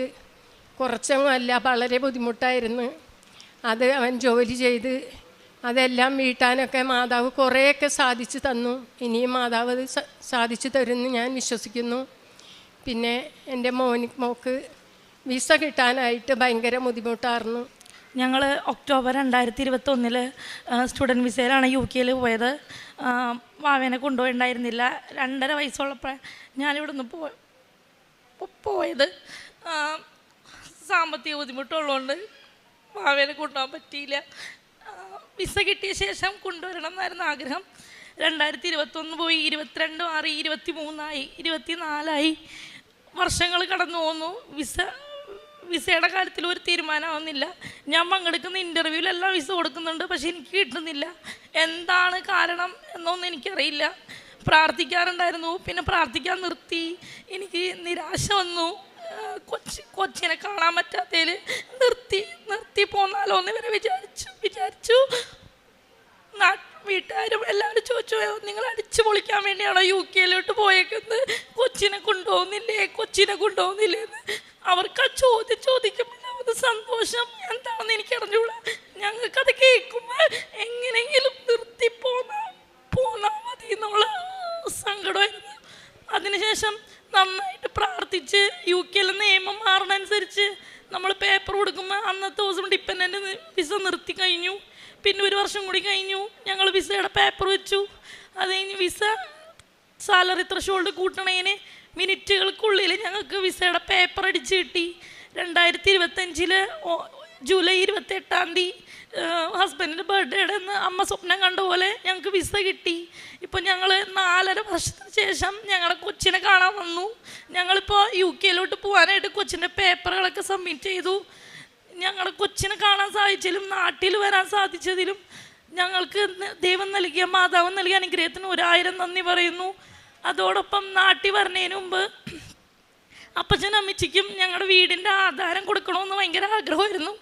ഞങ്ങൾ എന്ന് നാട്ടിൽ വരണോ അതിന് തൊട്ട് മുമ്പ് എനിക്ക് അപ്പനമ്മയ്ക്കും ആധാരം തിരിച്ചു കൊടുക്കണമെന്ന് ഒത്തിരി ആഗ്രഹം ഉണ്ടായിരുന്നു.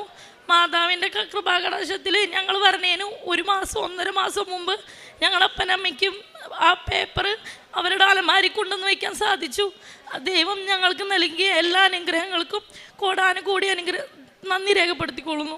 ഞങ്ങൾ സ്റ്റുഡൻറ്റ് വിസയിലാണ് പോയത്. 2021 സ്റ്റുഡൻറ്റ് വിസ കഴിഞ്ഞ് ആ സമയത്ത് കേരള വിസയ്ക്ക് ഡിപ്പെൻഡൻ്റ് അലൗഡായിരുന്നു.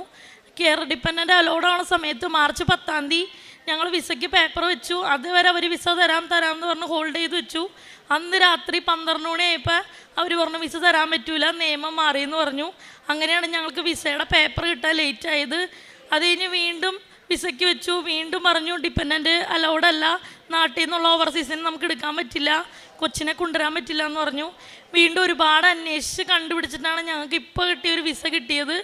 ഞങ്ങൾ വിസ തീരാനായിട്ട് ഓഗസ്റ്റ് 3 2025 3 വിസ തീരും. വിസ തീരണേന് ഒരു 5 ദിവസം മുമ്പാണ് ഞങ്ങളുടെ വിസയുടെ ഇങ്ങനൊരു വിസയുണ്ട്, നിങ്ങൾ എടുക്കുന്നുണ്ടോ എന്ന് അന്വേഷിച്ച് ഇങ്ങോട്ടേക്ക് ഒരു ചേട്ടൻ വന്നത്. അങ്ങനെയാണ് ഞങ്ങൾ വിസ എടുക്കാൻ തീരുമാനിച്ചത്. വിസ കിട്ടുമോ കിട്ടില്ലെന്നൊന്നും ആ ചേട്ടൻ ഉറപ്പ് പറഞ്ഞില്ല. പക്ഷേ ഞങ്ങൾ പ്രാർത്ഥിച്ച് കൊച്ചിനെ കൊണ്ടുവരണം, വീട്ടിൽ പോകണം എന്നുള്ള ഒറ്റ ഇതിൽ മാതാവിനോട് പ്രാർത്ഥിച്ച് ഞങ്ങൾ വിസയുടെ പേപ്പർ വെച്ചു. വിസയുടെ പേപ്പർ വയ്ക്കുന്ന സമയത്ത് ഡേറ്റ് ഓഫ് ബർത്ത് ഇല്ല. ഡേറ്റ് ഓഫ് ബർത്തിന് ഡേറ്റ് തെറ്റി കൊടുത്തിട്ടുണ്ടായിരുന്നു. പിന്നെ എവിടെ നിന്നൊക്കെയോ ആരോ പറഞ്ഞ പോലെ തോന്നി ഡേറ്റ് ഓഫ് ബർത്ത് ചെക്ക് ചെയ്യാൻ. ആ സമയത്ത് ചെക്ക് ചെയ്തു. രൂപക്കൂടിൻ്റെ ഫ്രണ്ടിൽ വെച്ചാണ് ഞങ്ങൾ ഇതൊക്കെ ഒരു ചേട്ടൻ ഫില്ല് ചെയ്തുകൊണ്ടിരിക്കണേ.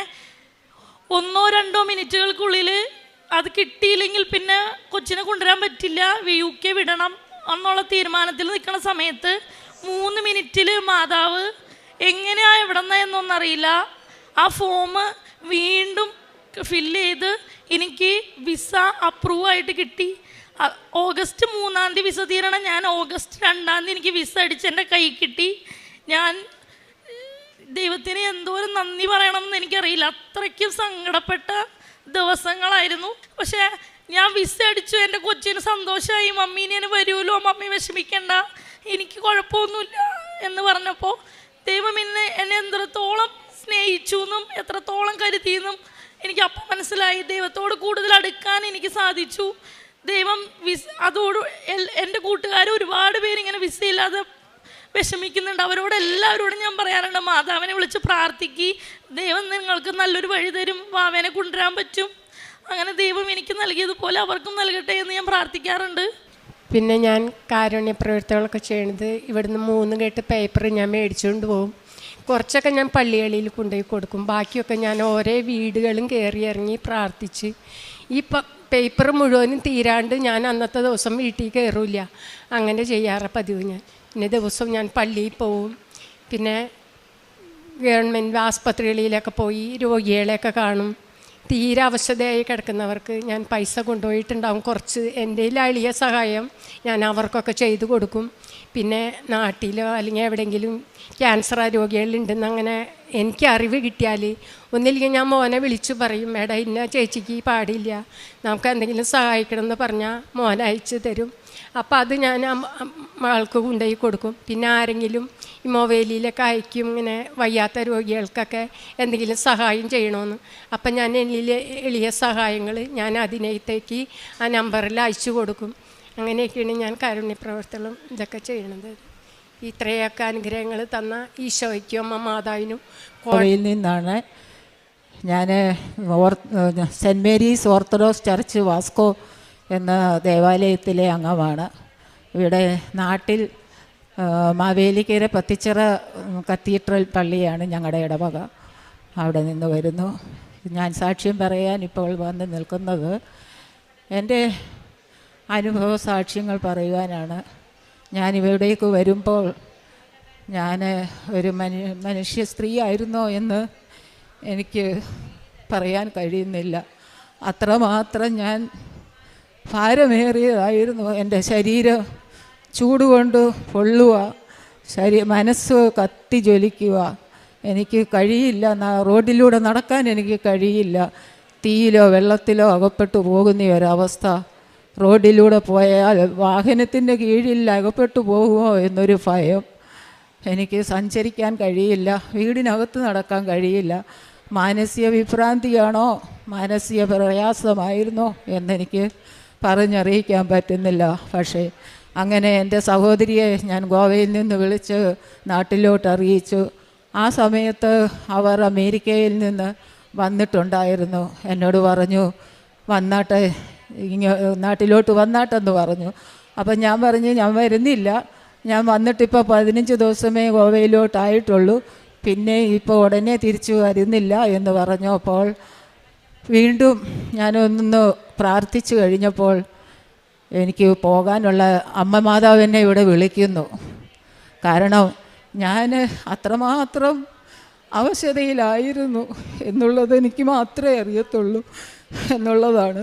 എൻ്റെ വീട്ടിലുള്ളവർക്ക് ആർക്കും തന്നെ അറിയില്ല, എൻ്റെ ഭർത്താവിനറിയില്ല, എൻ്റെ മക്കൾക്കും എൻ്റെ അവസ്ഥ എന്താ എന്നറിയില്ല. പക്ഷേ എൻ്റെ അമ്മ മാതാവിനറിയാമായിരുന്നു. ആ അമ്മ മാതാവ് എന്നെ ഇവിടേക്ക് വിളിച്ചു. ഞാൻ ഒറ്റയ്ക്ക് ഗോവയിൽ നിന്ന് വന്നു. എൻ്റെ സഹോദരിയും ഭർത്താവും കൂടി ഈ ആലയത്തിൽ എന്നെ കൊണ്ടുവന്നു.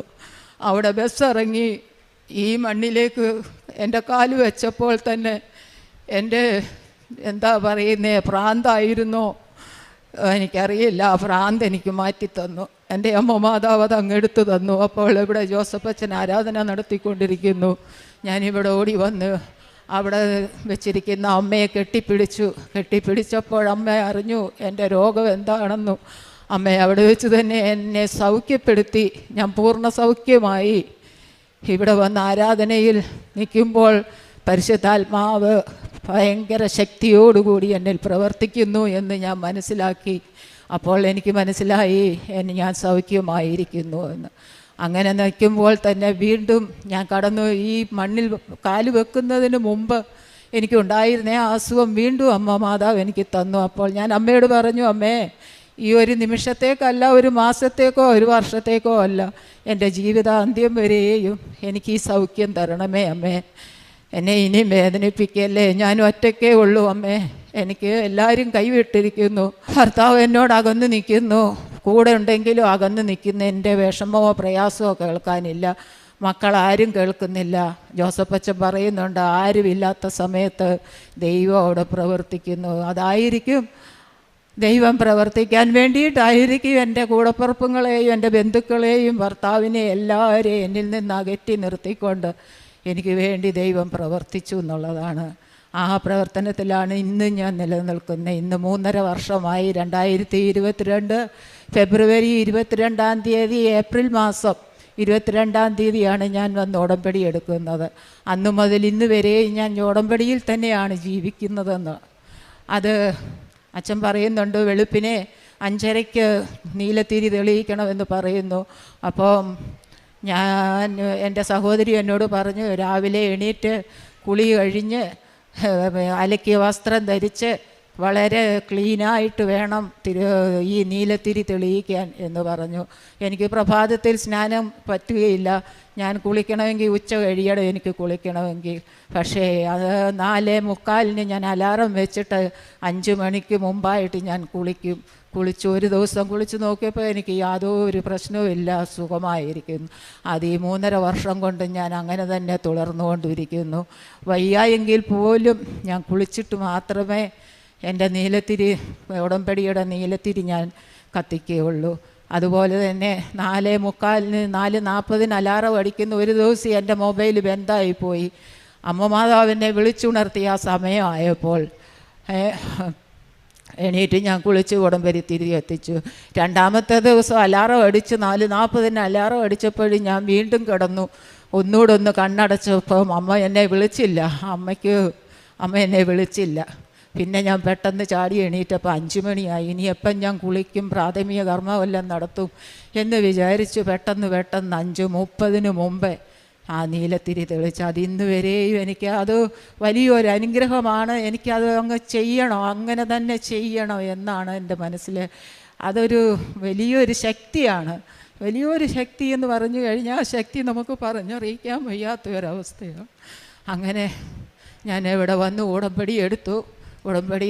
ഞാൻ വീട്ടിൽ പോയി.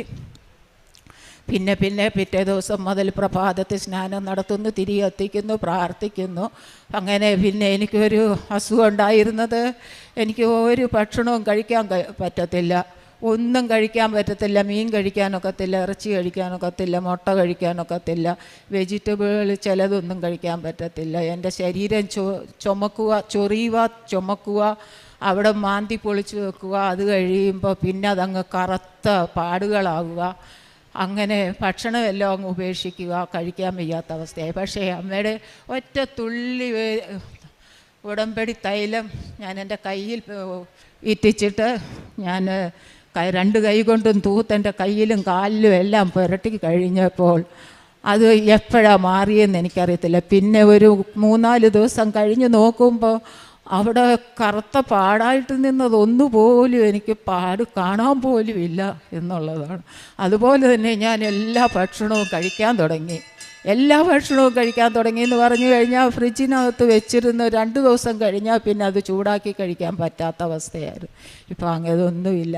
അതെല്ലാം എനിക്ക് എൻ്റെ അമ്മ മാതാവ് മാറ്റി തന്നു. പിന്നെ ഉടമ്പടിയിൽ അമ്മ മാതാവ് എനിക്ക് തന്ന അനുഗ്രഹം എന്ന് പറഞ്ഞു കഴിഞ്ഞാൽ എപ്പോഴും പ്രാർത്ഥിക്കാൻ, അത് നിത്യത വരേക്കും വേണ്ടിയിട്ട് അമ്മ മാതാവ് എന്നെ തിരഞ്ഞെടുത്തിരിക്കുകയാകുന്നു എന്നുള്ളത് അമ്മ മാതാവ് എനിക്ക് അറിയിച്ചു തരുന്നുണ്ട്. അതുപോലെ തന്നെ അത് ചൊവ്വാഴ്ചയും എല്ലാ ദിവസവും അച്ഛൻ്റെ ടോക്ക് ഞാൻ കേൾക്കുന്നുണ്ട്. അങ്ങനെ അച്ഛൻ്റെ ധ്യാന പ്രാർത്ഥനയിൽ അടുക്കളയിൽ ഉച്ചക്കലത്തെ ഭക്ഷണം തയ്യാറാക്കുമ്പോൾ മൊബൈൽ യൂട്യൂബ് ഓണാക്കി വെച്ചിട്ട് അച്ഛൻ്റെ പ്രസംഗം കേട്ടുകൊണ്ടിരിക്കും, ധ്യാന പ്രസംഗം കേട്ടുകൊണ്ടിരിക്കും. അപ്പം അച്ഛൻ പ്രാർത്ഥിക്കുമ്പോൾ, രോഗികൾക്ക് വേണ്ടി പ്രാർത്ഥിക്കുമ്പോൾ ചിലപ്പോൾ ഞാൻ മീൻ വെട്ടിക്കൊണ്ടിരിക്കുമായിരിക്കും, ചിലപ്പോൾ പച്ചക്കറി അരിഞ്ഞുകൊണ്ടിരിക്കുമായിരിക്കും. അതവിടെ വെച്ചിട്ട് കൈ കഴുകിയിട്ട് ഓടി വന്ന് രോഗമുള്ള സ്ഥലത്തെ എനിക്ക് രോഗമില്ലാത്ത ആണെങ്കിൽ തന്നെ അച്ഛൻ പറയുന്നുണ്ട് മറ്റുള്ളവർക്ക് വേണ്ടി പ്രാർത്ഥിക്കണം. ആ സമയം ഞാൻ 2 കൈകളും വിരിച്ചുകൊണ്ട് സ്വർഗത്തേക്ക് നോക്കിക്കൊണ്ട് അമ്മേ നിലവിളിച്ചുകൊണ്ട്, അമ്മേ ഇന്നാർക്ക് ആ അച്ഛൻ പറയുന്ന രോഗമുണ്ട്, അതമ്മ മാറ്റിക്കൊടുക്കണേ എന്ന് പ്രാർത്ഥിക്കും. അതിനുള്ള ഒരു കൃപ മറ്റുള്ളവർക്ക് വേണ്ടി പ്രാർത്ഥിക്കുവാനും അവരുടെ രോഗമെന്ന് പറയുന്ന സമയത്ത് ഓടിച്ചെന്ന് അമ്മയുടെ തൈലവും ഉപ്പും എടുത്ത് അവർക്ക് കൊണ്ടൊന്ന് പുരട്ടി കൊടുക്കുവാനും ഉപ്പ് കൊടുക്കുവാനും എനിക്ക് ഒരനുഗ്രഹം അമ്മ മാതാവ് തന്നിട്ടുണ്ട്. അപ്പോൾ പറയുന്നു, ഇതും ഒരമ്മ മാതാവാ എന്ന് പറഞ്ഞുകൊണ്ട് മറ്റുള്ളവർ പറയുന്നുണ്ട്. പക്ഷേ പിന്നീട് മാതാവ് എന്നെ ചേർത്ത് പിടിച്ചിരിക്കുന്നത്, മാതാവേ ഞാൻ പറയുന്നുണ്ട്, മാതാവേ എനിക്ക് എന്തോ അർഹതയുണ്ട്, എനിക്കൊരർഹതയുമില്ല അമ്മ എന്നെ ഇങ്ങനെ ചേർത്ത് പിടിക്കാൻ, മഹാഭാവിയായ എന്നെ അമ്മ മാതാവ് ചേർത്ത് പിടിക്കാൻ എന്നിൽ എന്ത് നന്മയുണ്ട് എന്ന് പറഞ്ഞിട്ടുണ്ട്. അതുപോലെ തന്നെ മൊബൈൽ എടുക്കുമ്പോൾ ഫേസ്ബുക്ക് തുറക്കും, വാട്സപ്പ് നോക്കും, ഫേസ്ബുക്ക് തുറന്ന് നോക്കുമ്പോൾ എനിക്ക് ഒരു 10 മിനിറ്റിൽ കൂടുതൽ എനിക്ക് നോക്കാൻ പറ്റത്തില്ല. അപ്പോഴത്തേക്ക് എൻ്റെ ശരീരം ചൂട് പിടിക്കുക, തല മരവിക്കുക, തലയങ്ങ് ചൂട് പിടിക്കുക, വല്ലാത്ത ഒരവസ്ഥയാണ്. അപ്പോഴെൻ്റെ ഓർമ്മ കിട്ടും, അയ്യോ ഇത് മൊബൈൽ നോക്കരുതെന്ന് അച്ഛൻ പറഞ്ഞിട്ടില്ല എങ്കിൽ പോലും ഞാൻ നോക്കിയത് കൊണ്ടായിരിക്കും എനിക്ക് ഈ അസ്വസ്ഥത. പെട്ടെന്ന് തന്നെ ആ ഫേസ്ബുക്ക് മാറ്റിയിട്ട് ഞാൻ യൂട്യൂബ് എടുക്കും, അച്ഛൻ്റെ പ്രസംഗം ധ്യാന പ്രസംഗം ഇടും, അതെടുത്ത് ഒരു സൈഡിൽ വെച്ചും കൊണ്ട് കേട്ടും കൊണ്ട് വീട്ടിൽ ബാക്കി ജോലികളൊക്കെ ചെയ്യും. അപ്പോൾ ഭർത്താവ് വരുമ്പോഴത്തേക്ക് ഉച്ചയ്ക്കുണ്ണാൻ വരുമ്പോഴത്തേക്ക് അത് ഏകദേശം തീരും. പിന്നീട് അച്ഛൻ്റെ പ്രാർത്ഥനയിലായിരിക്കും. അത് എൻ്റെ 2 കൈകളും വിരിച്ചുകൊണ്ട് അമ്മയെ മാതാവിനെ വിളിച്ച് സ്വർഗത്തേക്ക് നോക്കിക്കൊണ്ട് ആ സമയത്തെ ആ ദൈവ അനുഗ്രഹം, ആ അഭിഷേകം ഞാൻ അനുഭവിക്കുന്നുണ്ട്. പിന്നീടുള്ള ഒരു രോഗസൗഖ്യം, എൻ്റെ വലതുവശത്തെ കിഡ്നി എനിക്കൊരു ബുദ്ധിമുട്ടുണ്ടായിരുന്നു. അങ്ങനെ ചെന്ന് സ്കാൻ ചെയ്തപ്പോൾ ഹോസ്പിറ്റലിൽ പറഞ്ഞു വലത്തെ കിഡ്നിയിൽ ഒരു സിസ്റ്റുണ്ട് എന്ന് പറഞ്ഞു. അങ്ങനെ ഞാൻ അത് തിരിച്ച് ഗോവയിൽ പോയി കഴിഞ്ഞ് അവിടെ ഇവിടുന്ന് കിട്ടിയ പത്രമെല്ലാം ഞാൻ അവിടെ മെഡിക്കൽ കോളേജിലും അവിടുത്തെ ഗവൺമെൻറ് ഹോസ്പിറ്റലിലും എല്ലാം ഇംഗ്ലീഷ് പത്രം കൊണ്ടുപോകും, കൊങ്കണി പത്രം കൊണ്ടുപോകും, കന്നഡ പത്രം കൊണ്ടുപോകും. അങ്ങനെ അവിടെ എല്ലാവർക്കും കൊടുക്കും. അവിടുത്തെ നേഴ്സുണ്ട്, ഒരു ആർ സി ലേഡിയുണ്ട്. ആ ലേഡി വന്നിട്ട് എന്നോട് പറയും, വന്നോ, പത്രം കൊണ്ടുവന്നോ, ഉപ്പ് കൊണ്ടുവന്നോ, ഞങ്ങൾക്കുള്ളത് ഇങ്ങ് തന്നാട്ട് എന്ന് പറയും. അങ്ങനെ അവരുടെ കാര്യങ്ങൾക്ക് വേണ്ടിയിട്ട് ഞാൻ കൊടുക്കും. പക്ഷേ ഞാൻ കൊണ്ടുപോകുമ്പോൾ മാതാവിനോട് ഞാൻ പറയും, മാതാവേ എനിക്ക് കൂടുതൽ നടക്കാൻ വയ്യ, അമ്മ മാതാവ് എനിക്ക് വേണ്ടിയിട്ടുള്ള ആളിനെ, ഈ പത്രം കൊടുക്കാനുള്ള ആളിനെ അമ്മ മാതാവ് എൻ്റെ കണ്ണിൻ്റെ മുമ്പിൽ കൊണ്ടുവന്ന് കാണിച്ചു തരണമെന്ന് പറയും. അങ്ങനെ ഞാൻ അവിടെ നിന്ന് ചില ഡോക്ടർമാർക്കും ഒക്കെ കൊടുത്തേച്ച് ഞാൻ അവിടെ അങ്ങനെ നിൽക്കുന്നുണ്ട്. നക്ഷത്രം പോലെ ഈ ലേഡി ഒരു നേഴ്സ് സ്റ്റാഫാണ് അവിടുത്തെ, അവർ വന്ന് എൻ്റെ കണ്ണിൻ്റെ മുമ്പിൽ നിൽക്കുന്നു. ഞാൻ മാതാവിന് ഒത്തിരി നന്ദി പറഞ്ഞു. മാതാവേ ഞാൻ പറഞ്ഞിട്ടാണ് ഇറങ്ങിയത്, അമ്മ മാതാവ് എനിക്ക് ആളിനെ കൊണ്ടു തരണം, ഞാൻ ഇത് വാങ്ങിക്കാൻ തക്ക ഇത് വായിക്കാൻ തക്ക ആളിനെ അമ്മ മാതാവ് എനിക്ക് കൊണ്ടു തരണമെന്ന് പറഞ്ഞു. അതും അമ്മ മാതാവ് കൊണ്ടു തന്നു. അതുപോലെ അവിടെ നോക്കിയപ്പോഴാണ് സിസ്റ്റുണ്ടെന്നുള്ള വിവരം അറിയുന്നത്. അങ്ങനെ ഞാൻ ജോസഫ് അച്ഛൻ പ്രാർത്ഥിച്ചു, കിഡ്നിക്ക് സുഖമില്ലാത്ത സിസ്റ്റുള്ള ഒരാളെ സൗഖ്യമാക്കുന്നു എന്ന് ജോസഫ് അച്ഛൻ രോഗസൗഖ്യ പ്രാർത്ഥനയിൽ പറഞ്ഞപ്പോൾ ഞാൻ എൻ്റെ കിഡ്നിയിലേക്ക് എൻ്റെ ഒരു തുള്ളി തൈലം എടുത്ത് പുരട്ടിയിട്ട് എൻ്റെ വിരലെടുത്ത് ആ സ്ഥാനത്ത് വെച്ച് പ്രാർത്ഥിച്ചു. പിന്നീട് ഞാൻ ഗോവ മെഡിക്കൽ കോളേജിൽ പോയി സ്കാൻ ചെയ്തപ്പോൾ അവർ പറയുന്നു ആ സിസ്റ്റ് അവിടെ ഇല്ല, അത് കാണാനില്ല എന്നിട്ട് ഞാൻ നാട്ടിൽ നിന്ന് കിട്ടിയ റിപ്പോർട്ട് എടുത്ത് അവരെ കാണിച്ചിട്ട് പറഞ്ഞു, വേണ്ട ഉണ്ടെന്നാണ് അവിടുത്തെ ഡോക്ടർ പറഞ്ഞിരിക്കുന്നത്. അപ്പം ഇപ്പം അതില്ല എന്ന് പറഞ്ഞു. ഞാൻ പറഞ്ഞു, ഞങ്ങളുടെ നാട്ടിലൊരു പള്ളിയിൽ പോകുന്നുണ്ട്, അതൊരു മാതാവിൻ്റെ പള്ളിയാണ് എന്ന് ആ ഡോക്ടറോട് ഞാൻ പറഞ്ഞു. അങ്ങനെ മാറിയതാണ് എന്ന് പറഞ്ഞു. അതുപോലെ കാരുണ്യ പ്രവർത്തികൾ ഞാനിവിടുന്ന് പത്രം കൊണ്ടുപോകുന്നത് ഗവൺമെൻറ് ആശുപത്രിയിലും ഇവിടുത്തെ ഓട്ടോറിക്ഷ സ്റ്റാൻഡിലും എല്ലായിടത്തുമായിട്ട് ഞാൻ കൊടുക്കും. അവരോട് ചിരിച്ചുകൊണ്ട് അപ്പം അവർ ചോദിക്കും എന്തെങ്കിലും ഇത് രോഗസൗഖ്യം കിട്ടിയിട്ടുണ്ടോ? അതിന് വേണ്ടിയിട്ടാണ്, എനിക്ക് പറയാൻ കൂടിയാണെന്ന് പറയും. ചിലർ കേൾക്കും, ചിലർ കേൾക്കാതിരിക്കും. പത്രം കൊടുത്തിട്ട് പോരും, പിന്നെ ഗവൺമെൻറ് ആശുപത്രിയിൽ കൊണ്ടുവന്ന് കൊടുക്കും. പിന്നെ കാരുണ്യ പ്രവൃത്തി എന്ന് പറഞ്ഞു കഴിഞ്ഞാൽ എനിക്ക് പറ്റുന്നത്, എനിക്ക് ഗോവ ഗവൺമെൻറ് തരുന്നതെന്ന് പറഞ്ഞു കഴിഞ്ഞാൽ ഗോവ ഗവൺമെൻറ് തരുന്നതെന്ന് പറഞ്ഞു കഴിഞ്ഞാൽ 1500 രൂപ എനിക്ക് മാസം അവർ തരുന്നുണ്ട്, ഹൗസ് വൈഫ് എന്നും പറഞ്ഞ്. ഇവിടെ അത് 60 വയസ്സ് തികയുന്നിടത്ത് ഗവൺമെൻറ് കൊടുക്കുന്നുണ്ട്. അതാണ് എൻ്റെ ഒരു വരുമാനം എന്ന് പറയുന്നത്. അത് ഞാൻ ബാങ്കിൽ പോയി എടുത്തുകൊണ്ട് വരുമ്പം ഏതെങ്കിലും ഒരു വ്യക്തിയെ കാണുകയാണെങ്കിൽ ഞാൻ അവർക്ക് അതിൻ്റെ വീതം കൊടുക്കാതെ ഞാൻ കൊണ്ടുപോരത്തില്ല. വിശക്കുന്നവരോ ദാഹിക്കുന്നവരോ അല്ലേ അങ്ങനെയുള്ളവർക്ക് വേണ്ടിയിട്ട് ഞാനത് കൊടുത്തിട്ടാണ് പോകുന്നത്. ഒരു പ്രാവശ്യം ഇതുപോലെ ഒരു മനുഷ്യൻ, സുബോധമില്ലാത്ത ഒരു മനുഷ്യനായിരിക്കും, ആ മനുഷ്യനെ കണ്ടു. ഞാൻ വിചാരിച്ചു ഞാൻ പോയി പൈസ എടുത്തേച്ച് തിരിച്ചു വരുമ്പോഴും ആ വ്യക്തിയെ കാണണേ, എനിക്ക് അവരുടെ പുറകെ ഓടിപ്പോകാൻ എനിക്ക് ആവതില്ല, കാണണമേ എന്ന് പ്രാർത്ഥിച്ചു. അങ്ങനെ ഞാൻ പൈസ എടുത്തുകൊണ്ട് വന്ന് തിരിച്ചു വന്നപ്പോഴും ആ ആളെ വേറൊരു സ്ഥലത്ത് വെച്ച് എനിക്ക് അന്നേരം തന്നെ കാണാൻ പറ്റി. ആളിൻ്റെ കയ്യിൽ ചെരുപ്പ് മേടിച്ചോ, എനിക്ക് ഇനിയും പോയി ചെരുപ്പ് കടയിൽ പോയി, അതിൻ്റെ കാലിൽ ചെരുപ്പില്ല. ചുട്ടുപൊള്ളുന്ന ടാറിട്ട റോഡിൽ കൂടി അദ്ദേഹം നടക്കുന്ന കണ്ടപ്പോൾ എൻ്റെ യേശു ചമ്മട്ടി കൊണ്ടടിച്ചതും വിലാപ്പുറത്ത് കുത്തിയതും കൈകാലുകൾ കുത്തിയിളക്കിയതും എല്ലാം എനിക്ക് ഓർമ്മ വന്നു. അദ്ദേഹത്തിൻ്റെ കാല് പൊള്ളുന്നുണ്ടല്ലോ എന്നെനിക്ക് ഓർമ്മ വന്നു. ഞാൻ അദ്ദേഹത്തിന് കാശ് കൊടുത്തിട്ട് പറഞ്ഞു, നിങ്ങൾ പോയി നിങ്ങളുടെ കാലിന് യോജിച്ച 2 ചെരുപ്പ് വാങ്ങിച്ചിട്ടോ എന്ന് പറഞ്ഞു. അദ്ദേഹത്തിൻ്റെ കയ്യിൽ കാശ് കൊടുത്തു.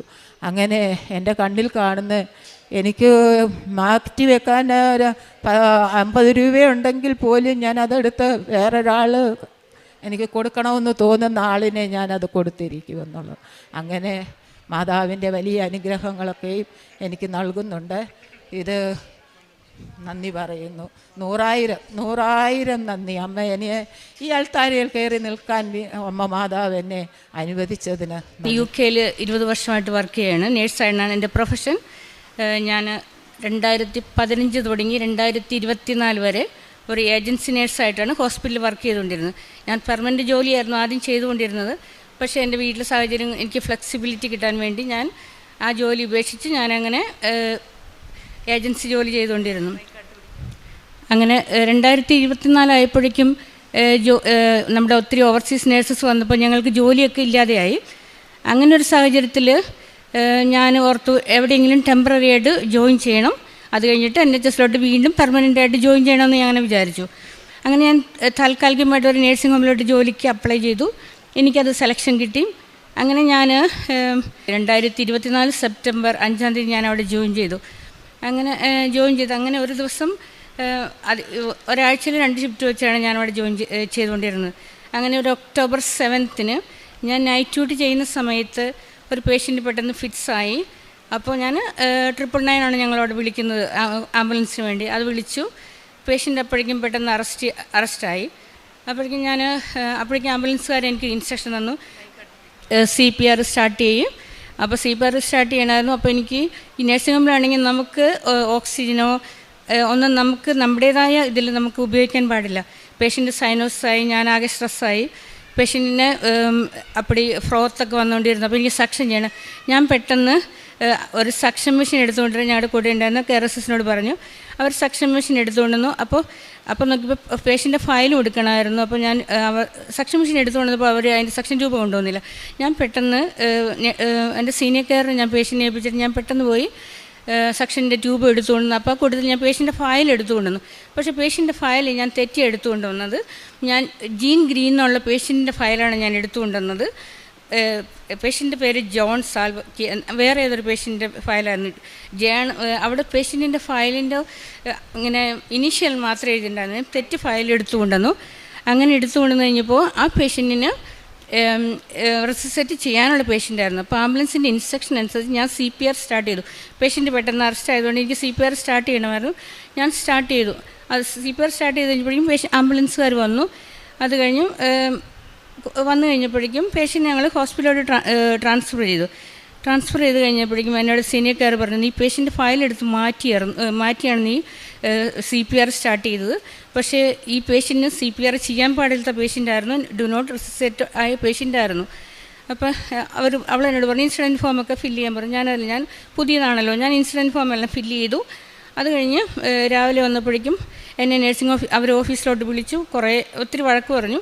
അത് കഴിഞ്ഞ് ക്ലിനിക്കൽ സിസ്റ്റർ എല്ലാം കൂടി വന്നിട്ട് എനിക്ക് മീറ്റിംഗ് ഉണ്ടായിരുന്നു, ഓൾമോസ്റ്റ് 1 hour മീറ്റിംഗ്. അവർ പറഞ്ഞു ഞങ്ങൾ NMCക്ക് ഇൻഫോം ചെയ്യും, നിൻ്റെ പിൻ നമ്പർ ലൂസ് ആവുമെന്ന് പറഞ്ഞു. അപ്പം അവർ പറയുന്ന എന്തൊക്കെയോ എന്നോട് പറയുന്ന പക്ഷേ ഞാനൊന്നും ശ്രദ്ധിക്കുന്നില്ല. ഞാൻ അങ്ങനെ പറഞ്ഞു കഴിഞ്ഞപ്പോൾ ഞാൻ പറഞ്ഞു നിങ്ങൾ എന്ത് വേണമെങ്കിലും ചെയ്തു, പക്ഷേ എൻ്റെ പിൻ നമ്പർ എനിക്ക് ലൂസ് ആകരുത്, എങ്ങനെയായാലും എനിക്ക് പിൻ നമ്പർ വേണം. ജോലി പൊക്കോട്ടെ, എനിക്കതിൽ വിഷയമില്ലെന്ന് ഞാൻ അവരോട് പറഞ്ഞില്ല. പക്ഷേ എനിക്ക് കുഴപ്പമില്ല, ജോലി ഞാൻ എവിടെ നിന്നായാലും ഞാൻ കണ്ടുപിടിച്ചോളാം. ഞാൻ 20 വർഷമായിട്ട് ഞാൻ നേഴ്സായിട്ട് ഞാൻ ഹോസ്പിറ്റലിൽ വർക്ക് ചെയ്തുകൊണ്ടിരുന്ന വ്യക്തിയാണ്. അപ്പോൾ എനിക്കതിൽ അങ്ങനെ, പക്ഷേ അവരൊന്നും പറഞ്ഞില്ല. എൻ്റെ ജോലി ഓൾറെഡി പോയി എന്ന് എനിക്കറിയാം. പക്ഷേ എനിക്ക് എങ്ങനെ വീട്ടിലോട്ട് പോകണമെന്ന് അറിയത്തില്ല. അവർക്ക് തന്നെ പേടിയായി ഞാൻ എങ്ങനെ ഡ്രൈവ് ചെയ്ത് ഞാൻ വീട്ടിലെത്തുമെന്ന്. അപ്പോൾ എന്നോട് പുള്ളിക്കാരി നേഴ്സ് അവിടുത്തെ മാനേജർ പറഞ്ഞു, നീ ഒരു കാര്യം ചെയ്യണം, വീട്ടിൽ ചെല്ലുമ്പോൾ എന്നെ ഒന്ന് വിളിക്കണമെന്ന് പറഞ്ഞു. അപ്പോൾ അവർക്കും തന്നെ പേടിയായി. ഞാൻ ആകെ സ്ട്രെസ്സായിട്ടാണല്ലോ ഇരിക്കുന്നത്. ഞാൻ ഒരു കണക്കിന് ഡ്രൈവ് ചെയ്ത് വീട്ടിലെത്തി, കാരണം ഒത്തിരി ട്രാഫിക്കുള്ള സമയമായിരുന്നു. വീട്ടിലെത്തി കഴിഞ്ഞ് കഴിഞ്ഞപ്പോൾ എൻ്റെ മോൾ വീട്ടിലുണ്ടായിരുന്നു. അപ്പോൾ എൻ്റെ മോൻ കണ്ടപ്പോൾ തോന്നി എനിക്കെന്തോ സംതിങ് കുഴപ്പം വന്നു. അപ്പോൾ ഞാൻ പറഞ്ഞു ഇതാ പ്രോബ്ലം എന്ന് പറഞ്ഞു. ഞാൻ പറഞ്ഞു മോളെ നീ അവർക്കൊരു മെസ്സേജ് ഇട്ടേക്ക്, ഞാനിവിടെ സേഫായി വീട്ടിലെത്തിയെന്ന് പറയാൻ. അങ്ങനെ എനിക്കപ്പടി വിഷമായി. ഞാൻ ഓർത്തു എൻ്റെ പിൻ നമ്പർ പോയി, ഇനി എന്നെ ചെയ്യും. അങ്ങനെ മനസ്സിൽ വിഷമിച്ചു. അപ്പോൾ ഞാൻ എൻ്റെ ഫ്രണ്ടിനെ വിളിച്ച കാര്യം പറഞ്ഞു. അപ്പോൾ അവൾ പറഞ്ഞു നീ ഒരു ലൈറ്റ് ആൻഡ് പ്രയർ റിക്വസ്റ്റ് ഇപ്പോൾ തന്നെ ഇടാൻ പറഞ്ഞു ഈ പ്രശ്നം വെച്ച്. അങ്ങനെ ഞാൻ ലൈറ്റ് ആൻഡ് പ്രയർ റിക്വസ്റ്റ് ഇട്ട് കഴിഞ്ഞ് ഒരു 3-ാമത്തെ ദിവസം എനിക്കൊരു ലെറ്റർ വന്നു. അതായത് പിൻ നമ്പറിന് എൻ്റെ ഒന്നും സംഭവിച്ചിട്ടില്ല, അവർ എന്നെ ജോലിയിൽ നിന്ന് ടെർമിനേറ്റ് ചെയ്തു. അത് കഴിഞ്ഞ് അവർ എൻ്റെ ബാക്കി ആ മാസത്തെ 1 മാസത്തിൽ ജോലി ചെയ്തുള്ളൂ, ആ മാസത്തെ സാലറി എല്ലാം നീ ഒക്ടോബർ എൻഡിൽ നിനക്ക് സാലറി കിട്ടുമെന്ന് പറഞ്ഞ ഒരു മെസ്സേജ് വന്നു. അങ്ങനെ എനിക്കത് വലിയൊരു ആശ്വാസമായി. കാരണം ഞാൻ ഓർത്തു അമ്മ എൻ്റെ പിൻ നമ്പർ കളഞ്ഞില്ലല്ലോ, ജോലിയിലേ പോയുള്ളൂ, ജോലി എനിക്ക് ഇനിയായാലും ജോലി കിട്ടുമല്ലോ. അങ്ങനെ വീണ്ടും ഞാൻ നഴ്സിംഗ് ഹോമിൻ്റെ യത്നങ്ങളൊക്കെ ഉപയോഗിച്ച് ഞാൻ ഹോസ്പിറ്റലിലോട്ട് അപ്ലൈ ചെയ്യാൻ തുടങ്ങി. ഞാൻ ചെയ്തുകൊണ്ടിരിക്കുന്ന ഹോസ്പിറ്റലിൽ തന്നെ അപ്ലൈ ചെയ്തു. ഞാൻ അതിൻ്റെ ബ്രാഞ്ചുകൾ അങ്ങനെ ഓൾമോസ്റ്റ് 8 ഇൻ്റർവ്യൂ ഞാൻ അപ്ലൈ ചെയ്തു. എല്ലാ ഇൻ്റർവ്യൂവും നല്ലതായിരുന്നു. പക്ഷേ അവർ പറയും ഒരു വേക്കൻസിയെ ശരിക്കും ഉണ്ടാവുള്ളൂ, 1-2 വേക്കൻസി ഉണ്ടാവുള്ളൂ. പറയും റീന നിൻ്റെ 1 മാർക്കിന് വേണ്ടി നീ പോയി, മറ്റവളാണ് നിന്നിൽ നിന്ന് 1 സ്കോർ അവർക്കാണ് കൂടുതൽ, അപ്പോൾ ഞങ്ങൾക്ക് ഒരു ജോലി ഞങ്ങൾക്ക് അവർക്കല്ലേ കൊടുക്കാൻ പറ്റുള്ളൂ, അങ്ങനെയൊക്കെ അവർ പറഞ്ഞു. അപ്പോൾ ഞാൻ ഓർത്തു എൻ്റെ ദൈവമേ എല്ലാവരും ഡേറ്റ് ഇട്ട് പ്രാർത്ഥിക്കാൻ അച്ഛൻ എപ്പോഴും പറയുന്നത് ഞാൻ കേൾക്കുന്നുണ്ട്. അപ്പോൾ ഞാൻ ഓർത്തു December 26 എൻ്റെ ബർത്ത്ഡേ ആണല്ലോ, ദൈവമേ അന്നെങ്കിലും എനിക്ക് മാതാവ് ഒരു വഴി തെളിയിച്ചു തരണമെന്ന് ഞാൻ പ്രാർത്ഥിച്ചു. അങ്ങനെ December 23 എനിക്കൊരു ഇൻ്റർവ്യൂ ഉണ്ടായിരുന്നു. റെസ്പിറേറ്ററി വാർഡ് ഞാൻ ചെയ്തുകൊണ്ടിരിക്കുന്ന വാർഡും ഞാൻ എൻ്റെ അവിടുത്തെ എല്ലാവരും എന്നെ അറിയുന്നത്. അപ്പോൾ ഞാൻ ഓക്കെ അതെന്തായാലും എനിക്ക് കിട്ടുമായിരിക്കും എന്ന് പറഞ്ഞ് ഞാൻ ഇൻ്റർവ്യൂവിന് പോയി. രാവിലെ ഇൻ്റർവ്യൂ ഭയങ്കര ടഫായിരുന്നു. അത്രയും നാളുണ്ടായിരുന്ന ഇൻ്റർവ്യൂ പോലെയല്ലായിരുന്നു, ഭയങ്കര ടഫായിരുന്നു. അങ്ങനെ എനിക്കും അവർക്കും വിഷമമായി. കാരണം ഞാൻ എന്നെ അത്രയും ഇത്തിരി വയസ്സായിട്ടുള്ളൂ ഞാൻ ഇൻ്റർവ്യൂ അറ്റൻഡ് ചെയ്തെന്നോർത്ത് അവർക്കും ഒരു വിഷമമായിരുന്നു. അത് കഴിഞ്ഞ് എനിക്കറിയാമായിരുന്നു കിട്ടില്ല എന്നറിയായിരുന്നു. ഞാൻ 3 മണിയായപ്പോൾ അവർ എന്നെ വിളിച്ച് പറഞ്ഞു റീന അൺഫോർച്ചുനേറ്റ്ലി നീ അൺസക്സസ്ഫുൾ ആണെന്ന് പറഞ്ഞു. അപ്പോൾ ഞാൻ ഓർത്ത് ഇതും പോയല്ലോ. അങ്ങനെ ഞാൻ മനസ്സിൽ വിഷമിച്ചു. അപ്പോൾ മാനേജർ എന്നോട് പറഞ്ഞു അത് സാരമില്ല റീന, കാരണം നീ അടുത്ത ചാൻസ് നിനക്ക് വരികയാണെങ്കിൽ നീ നെക്സ്റ്റ് വെയിറ്റിംഗ് ലിസ്റ്റിലുണ്ട്, നിനക്ക് അടുത്ത ചാൻസ് വരുമ്പോൾ ഞാൻ നിന്നെ വിളിക്കാം, നീ ഒരു കാര്യം ചെയ്യും, നീ ഈ ക്രിസ്മസ് കഴിഞ്ഞിട്ട് എന്നെ ഒന്ന് വിളിക്കണമെന്ന് പറഞ്ഞു. അപ്പോൾ ഞാൻ ക്രിസ്മസ് കഴിഞ്ഞിട്ട് 1 വീക്ക് കഴിഞ്ഞിട്ട് വിളിക്കാനായിട്ട് December 31 ഞാൻ വിളിച്ചു കഴിഞ്ഞപ്പോൾ മാനേജർ അന്ന് ലീവാണ്. അത് കഴിഞ്ഞ് ഞാൻ ഓൾമോസ്റ്റ് ആ ആഴ്ചയിൽ ലീവ് ചെയ്തപ്പോൾ പറഞ്ഞു അവർ സിക്ക് ലീവ് ആണെന്നുണ്ട്. അങ്ങനെ ഓൾമോസ്റ്റ് 1 month കഴിഞ്ഞു.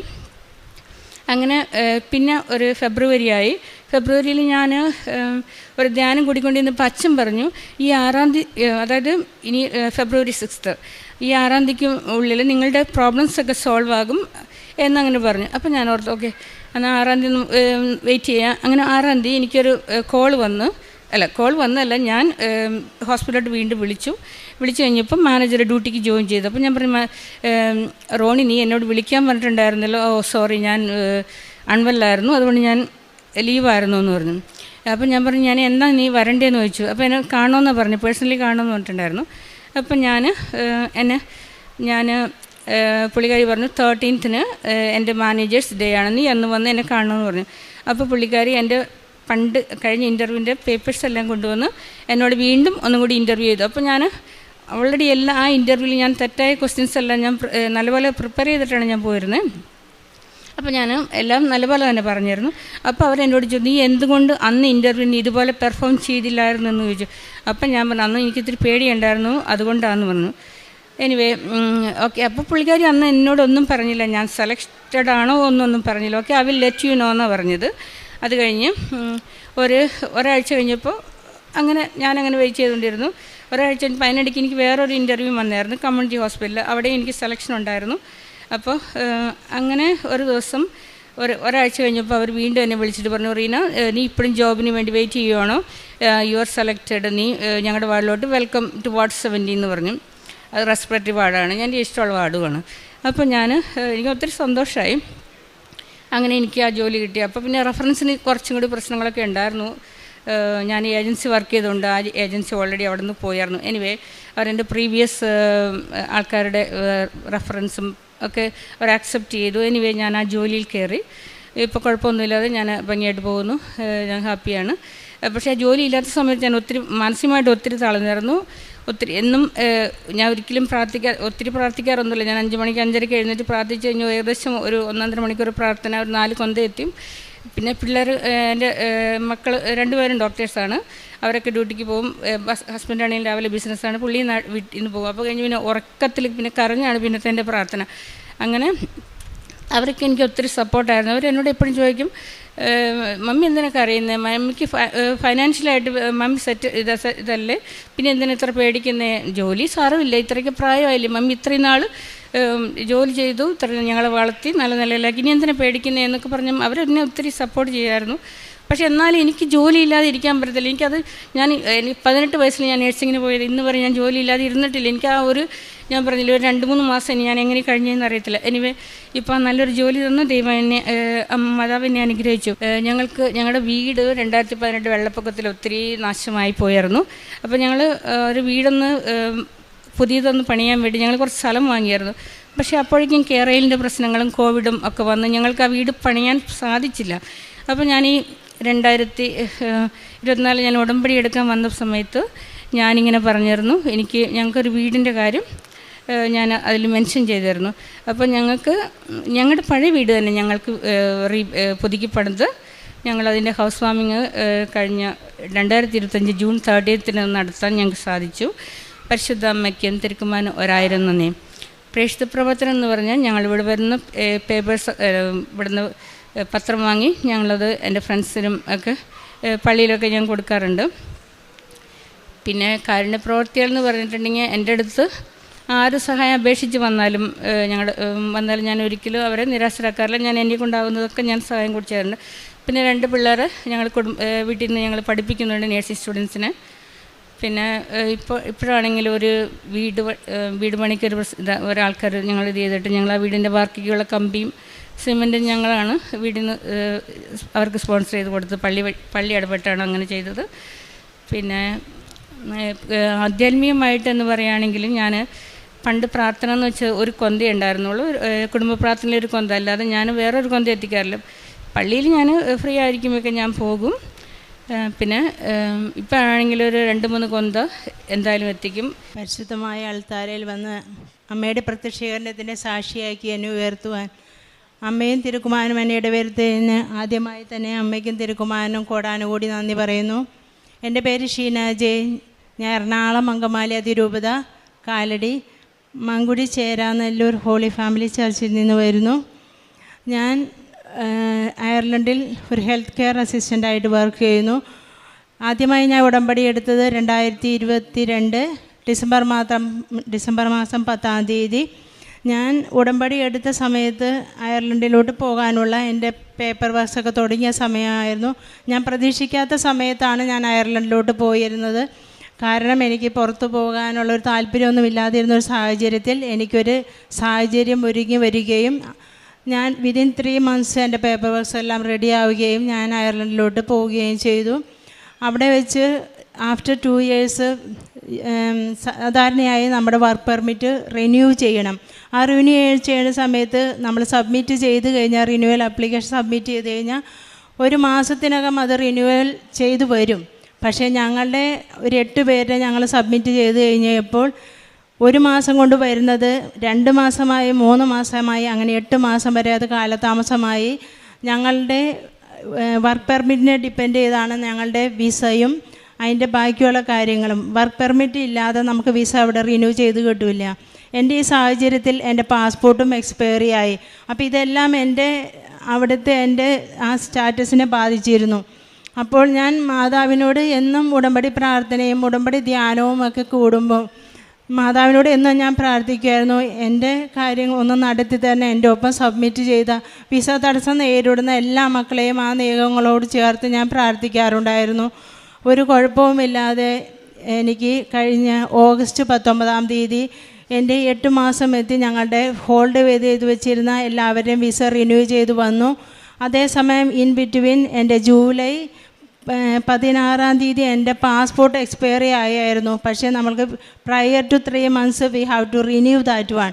പക്ഷേ ഞങ്ങൾക്കത് റിന്യൂ ചെയ്യാൻ പറ്റിയില്ല. കാരണം എനിക്ക് വിസ ഇല്ലാത്തതുകൊണ്ട് എനിക്ക് പാസ്പോർട്ട് സബ്മിറ്റ് ചെയ്യാൻ പറ്റില്ല. അങ്ങനെ ആപ്ലിക്കേഷൻ സബ്മിറ്റ് ചെയ്യാതിരുന്ന സമയത്ത് ഞാൻ എൻ്റെ നേഴ്സിംഗ് ഹോമിൽ നിന്ന് HR നിന്ന് എനിക്കൊരു പേപ്പർ തരുവാണ്. ഞാൻ ഡ്യൂട്ടിയിൽ ഷീന പോയി ഒന്ന് ട്രൈ ചെയ്ത് നോക്കുമെന്ന് പറഞ്ഞ് എൻ്റെ ഇങ്ങനെ ആപ്ലിക്കേഷൻ വർക്ക് പെർമിറ്റ് റിന്യൂവലിന് സബ്മിറ്റ് ചെയ്തിട്ടുണ്ട്, അത് വെച്ച് നീ ഒന്ന് ട്രൈ ചെയ്ത് നോക്കാൻ. പക്ഷേ എൻ്റെ കയ്യിൽ ബാക്കി ഡീറ്റെയിൽസ് ഒന്നുമില്ല. എക്സ്പയറി ആയ എൻ്റെ വിസ മാത്രമേ ഉണ്ടായിരുന്നുള്ളൂ. എക്സ്പയറി ആയ പാസ്പോർട്ടും എക്സ്പയറി ആയ വിസയും കൊണ്ട് ഞാൻ ഇന്ത്യൻ എംബസിയിലോട്ട് ചെന്നു. ആ സമയത്ത് ഞാൻ മാതാവിനോട് മുറിയിൽ നിന്ന് പ്രാർത്ഥിച്ചിട്ടാണ് പോയെ. എനിക്ക് ഇതിലൊരു കഴിവുമില്ല, പക്ഷെ നീ ഇടപെട്ടാൽ എല്ലാം ഭംഗിയായി നടക്കുമെന്ന് എനിക്ക് നല്ല ഉറപ്പുണ്ടായിരുന്നു. ഞാൻ കൃപാസനത്തിലെ ഉപ്പും കൊണ്ടുപോയി ഇന്ത്യൻ എംബസിയിൽ ചെന്ന് കഴിഞ്ഞപ്പോൾ ഉടമ്പടി പ്രാർത്ഥന ചൊല്ലിയിട്ട് ഞാൻ ഉപ്പ് അതിൻ്റെ ഒരു കോർണറിൽ ഇട്ടായിരുന്നു. അത് കഴിഞ്ഞ് ഞാൻ അവിടുത്തെ സ്റ്റാഫിന് എൻ്റെ പാസ്പോർട്ടും എൻ്റെ വർക്ക് പെർമിറ്റ് ഈ വിസയും കൈമാറി, എൻ്റെ എക്സ്പയറി ആയ വിസ. അപ്പോൾ എന്നോട് ചോദിച്ചു, ഇത് വിസ ഓൾറെഡി എക്സ്പയറി ആയല്ലോ എന്ന് പറഞ്ഞു. അപ്പോൾ ഒരു പാസ്പോർട്ട് റിന്യൂ ചെയ്യണമെങ്കിൽ വാലിഡ് വിസ നിർബന്ധമാണ്. എൻ്റെ സാഹചര്യത്തിൽ അതൊരു 8 മാസമായിരുന്നു ഓൾറെഡി എക്സ്പയർഡ് ആയിട്ട്. പക്ഷേ ഇത് വാങ്ങിച്ച് എൻ്റെ ആ ലെറ്റർ ഞാൻ കൊടുത്തു കഴിഞ്ഞപ്പോൾ ഒരു തടസ്സവുമില്ലാതെ എന്നവണ്ണം അയാൾ എൻ്റെ മുഖത്ത് നോക്കിയിട്ട് എൻ്റെ എക്സ്പയറി ആയ വിസ വാങ്ങിക്കുകയും എൻ്റെ പാസ്പോർട്ട് വാങ്ങിക്കുകയും ഒരു തടസ്സവുമില്ലാതെ എല്ലാം അയാൾ തന്നെ, എൻ്റെ കയ്യിലൊരു കോപ്പി പോലും ഇല്ല, കാരണം ഞാനിത് എക്സ്പെക്റ്റഡ് അല്ല. അപ്പോൾ ഒരു കോപ്പി പോലും ഇല്ലാതെ അയാൾ തന്നെ അകത്ത് നിന്ന് ആ സാറ് ആ കോപ്പിയൊക്കെ എടുത്ത് എൻ്റെ എല്ലാം ഡീറ്റെയിലും വാങ്ങി എന്നോട് പറഞ്ഞു, after 1 month you will receive it എന്ന് പറഞ്ഞു. ഞാനങ്ങനെ അതിൻ്റെ അത് കൊടുത്ത് ഞാൻ റൂമിലോട്ട് തിരിച്ച് വന്നു കഴിഞ്ഞപ്പോൾ എൻ്റെ HR ഞാൻ വിളിച്ച് പറഞ്ഞു, എൻ്റെ പാസ്പോർട്ട് അവർ റിന്യൂവൽ ആപ്ലിക്കേഷന് കൊടുത്തിട്ട് അത് ആക്സെപ്റ്റ് ചെയ്തു എന്ന് പറഞ്ഞു. അപ്പോൾ എൻ്റെ ഹോസ്പിറ്റലിലെ ഡയറക്ടർ എന്നോട് പറഞ്ഞു, ഷീന, ദിസ് ഈസ് ക്വൈറ്റ് അൺനാച്ചുറലാണ്. കാരണം നിനക്ക് ഇതിങ്ങനെ കിട്ടിയത് നിൻ്റെ പ്രാർത്ഥന കൊണ്ടാണ്. ശരിക്കും എൻ്റെയും എനിക്ക് വേണ്ടി ഒത്തിരി പേര് അന്ന് പ്രാർത്ഥിച്ചായിരുന്നു. എൻ്റെ ഭർത്താവ്, എൻ്റെ കുടുംബത്തിലുള്ളവർ, എൻ്റെ ചേച്ചി, അങ്ങനെ എല്ലാവരും, എൻ്റെ ഫ്രണ്ട്സ്. ഇത് കാരണം എനിക്കൊരു രേഖയുമില്ല. ഒരു എമർജൻസി ആയിട്ട് നാട്ടിൽ വരുന്നെങ്കിൽ പോലും എൻ്റെ കാര്യം ഭയങ്കര റിസ്ക് ആയിരുന്നു. കാരണം ഒരു പാസ്പോർട്ട് ഇല്ലാതെ നമുക്ക് ഒരിക്കലും നമ്മുടെ അയർലൻഡിൽ നിന്ന് ഒരു ബുദ്ധിമുട്ട് സമയത്ത് വന്ന് ആർക്കെങ്കിലും എന്തെങ്കിലും ഒരു ആവശ്യത്തിന് വന്നെങ്കിൽ എനിക്കൊരു രേഖയുമില്ല. ആ സമയത്ത് മാതാവിൻ്റെ കൃത്യസമയത്തുള്ള ഇടപെടൽ മൂലം എൻ്റെ എല്ലാ കാര്യങ്ങളും ഭംഗിയായിട്ട് നടന്നു. എൻ്റെ വർക്ക് പെർമിറ്റ് കിട്ടി, എൻ്റെ പാസ്പോർട്ട് കറക്റ്റായ ടൈമിൽ കിട്ടി, എൻ്റെ വിസ റിന്യൂ ചെയ്ത് കിട്ടി. ഈ സമയത്തിൻ്റെ ഇടയിലാണ് എൻ്റെ ഭർത്താവിനും മോൾക്കും വേണ്ടി ഞാൻ ഡിപ്പെൻഡൻറ്റ് വിസ ഇന്ത്യൻ എംബസിയിൽ സബ്മിറ്റ് ചെയ്തിട്ടുണ്ടായിരുന്നു ഡൽഹിയിൽ. 1 വർഷം എത്തി കിട്ടാതിരുന്ന സാധനങ്ങൾ കൃത്യം 1 വർഷം എൻ്റെ ഈ ക്രൈസിസിൻ്റെ സമയത്ത് അവരുടെ വിസയും അടിച്ചായിരുന്നു.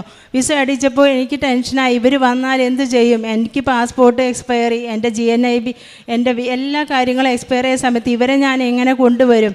ആ ആ സമയത്ത് ഞാൻ ഇങ്ങനെ മാതാവിനോട് പറഞ്ഞു എന്താ ചെയ്യേണ്ടേ. അപ്പോൾ എൻ്റെ ഫ്രണ്ട്സ് പറഞ്ഞു എന്തായാലും കുഴപ്പമില്ല, നീ ധൈര്യമായിട്ട് കൊണ്ടുവരും, നിൻ്റെ കാര്യങ്ങളെല്ലാം ഭംഗിയായിട്ട് നടക്കും, നീ പ്രാർത്ഥിക്കുന്നതല്ലേ.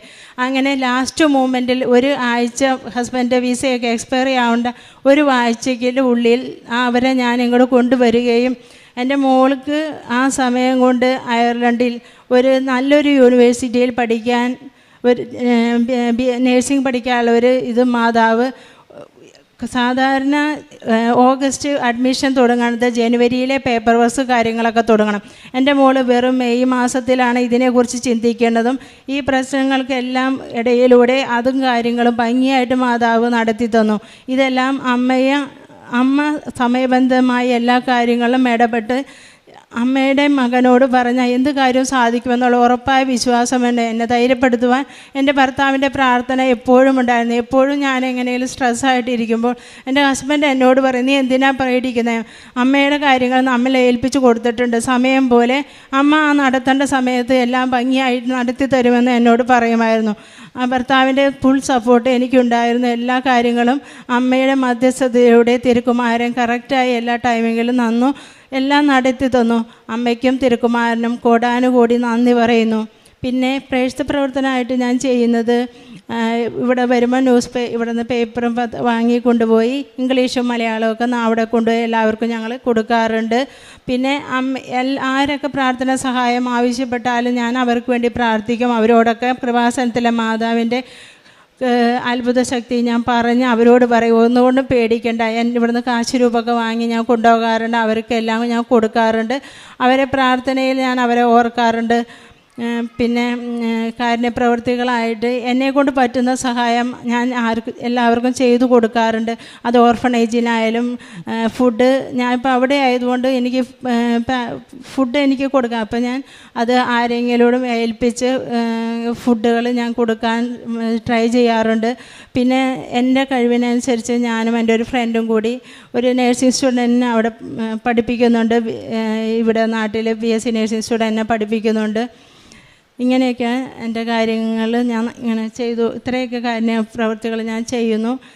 ഇനിയുള്ള എൻ്റെ തുടർ ജീവിതത്തിൽ അമ്മയുടെ പ്രത്യക്ഷീകരണ സാക്ഷിയായി തുടർന്നു പോകുവാൻ ഞങ്ങളെ കുടുംബത്തെയും അനുഗ്രഹിക്കണമെന്നും ഇതിനോടൊപ്പം എൻ്റെ പ്രാർത്ഥന ആവശ്യപ്പെട്ടിട്ടുള്ള എല്ലാ മക്കളെയും അമ്മയുടെ പ്രത്യക്ഷീകരണത്തിൻ്റെ ഈ സന്നിധിയിൽ ചേർത്ത് നിർത്തിക്കൊണ്ട് എനിക്ക് വേണ്ടി പ്രാർത്ഥിച്ച എല്ലാവരെയും ഈശോയെ അവരുടെ എല്ലാ ആവശ്യങ്ങളും മാതാവിൻ്റെ മുമ്പിൽ നിരത്തി ഞാൻ കൊടുക്കുകയാണ്. എല്ലാവരെയും നീ ചേർത്തണച്ച് നിൻ്റെ തിരുക്കുമാരൻ്റെയും പ്രത്യക്ഷീകരണത്തിൻ്റെ സാക്ഷിയായി അവരെ എല്ലാവരെയും ഉയർത്തണമെന്ന് ഞാൻ ഈ തിരുനടയിൽ നിന്ന് അമ്മയോട്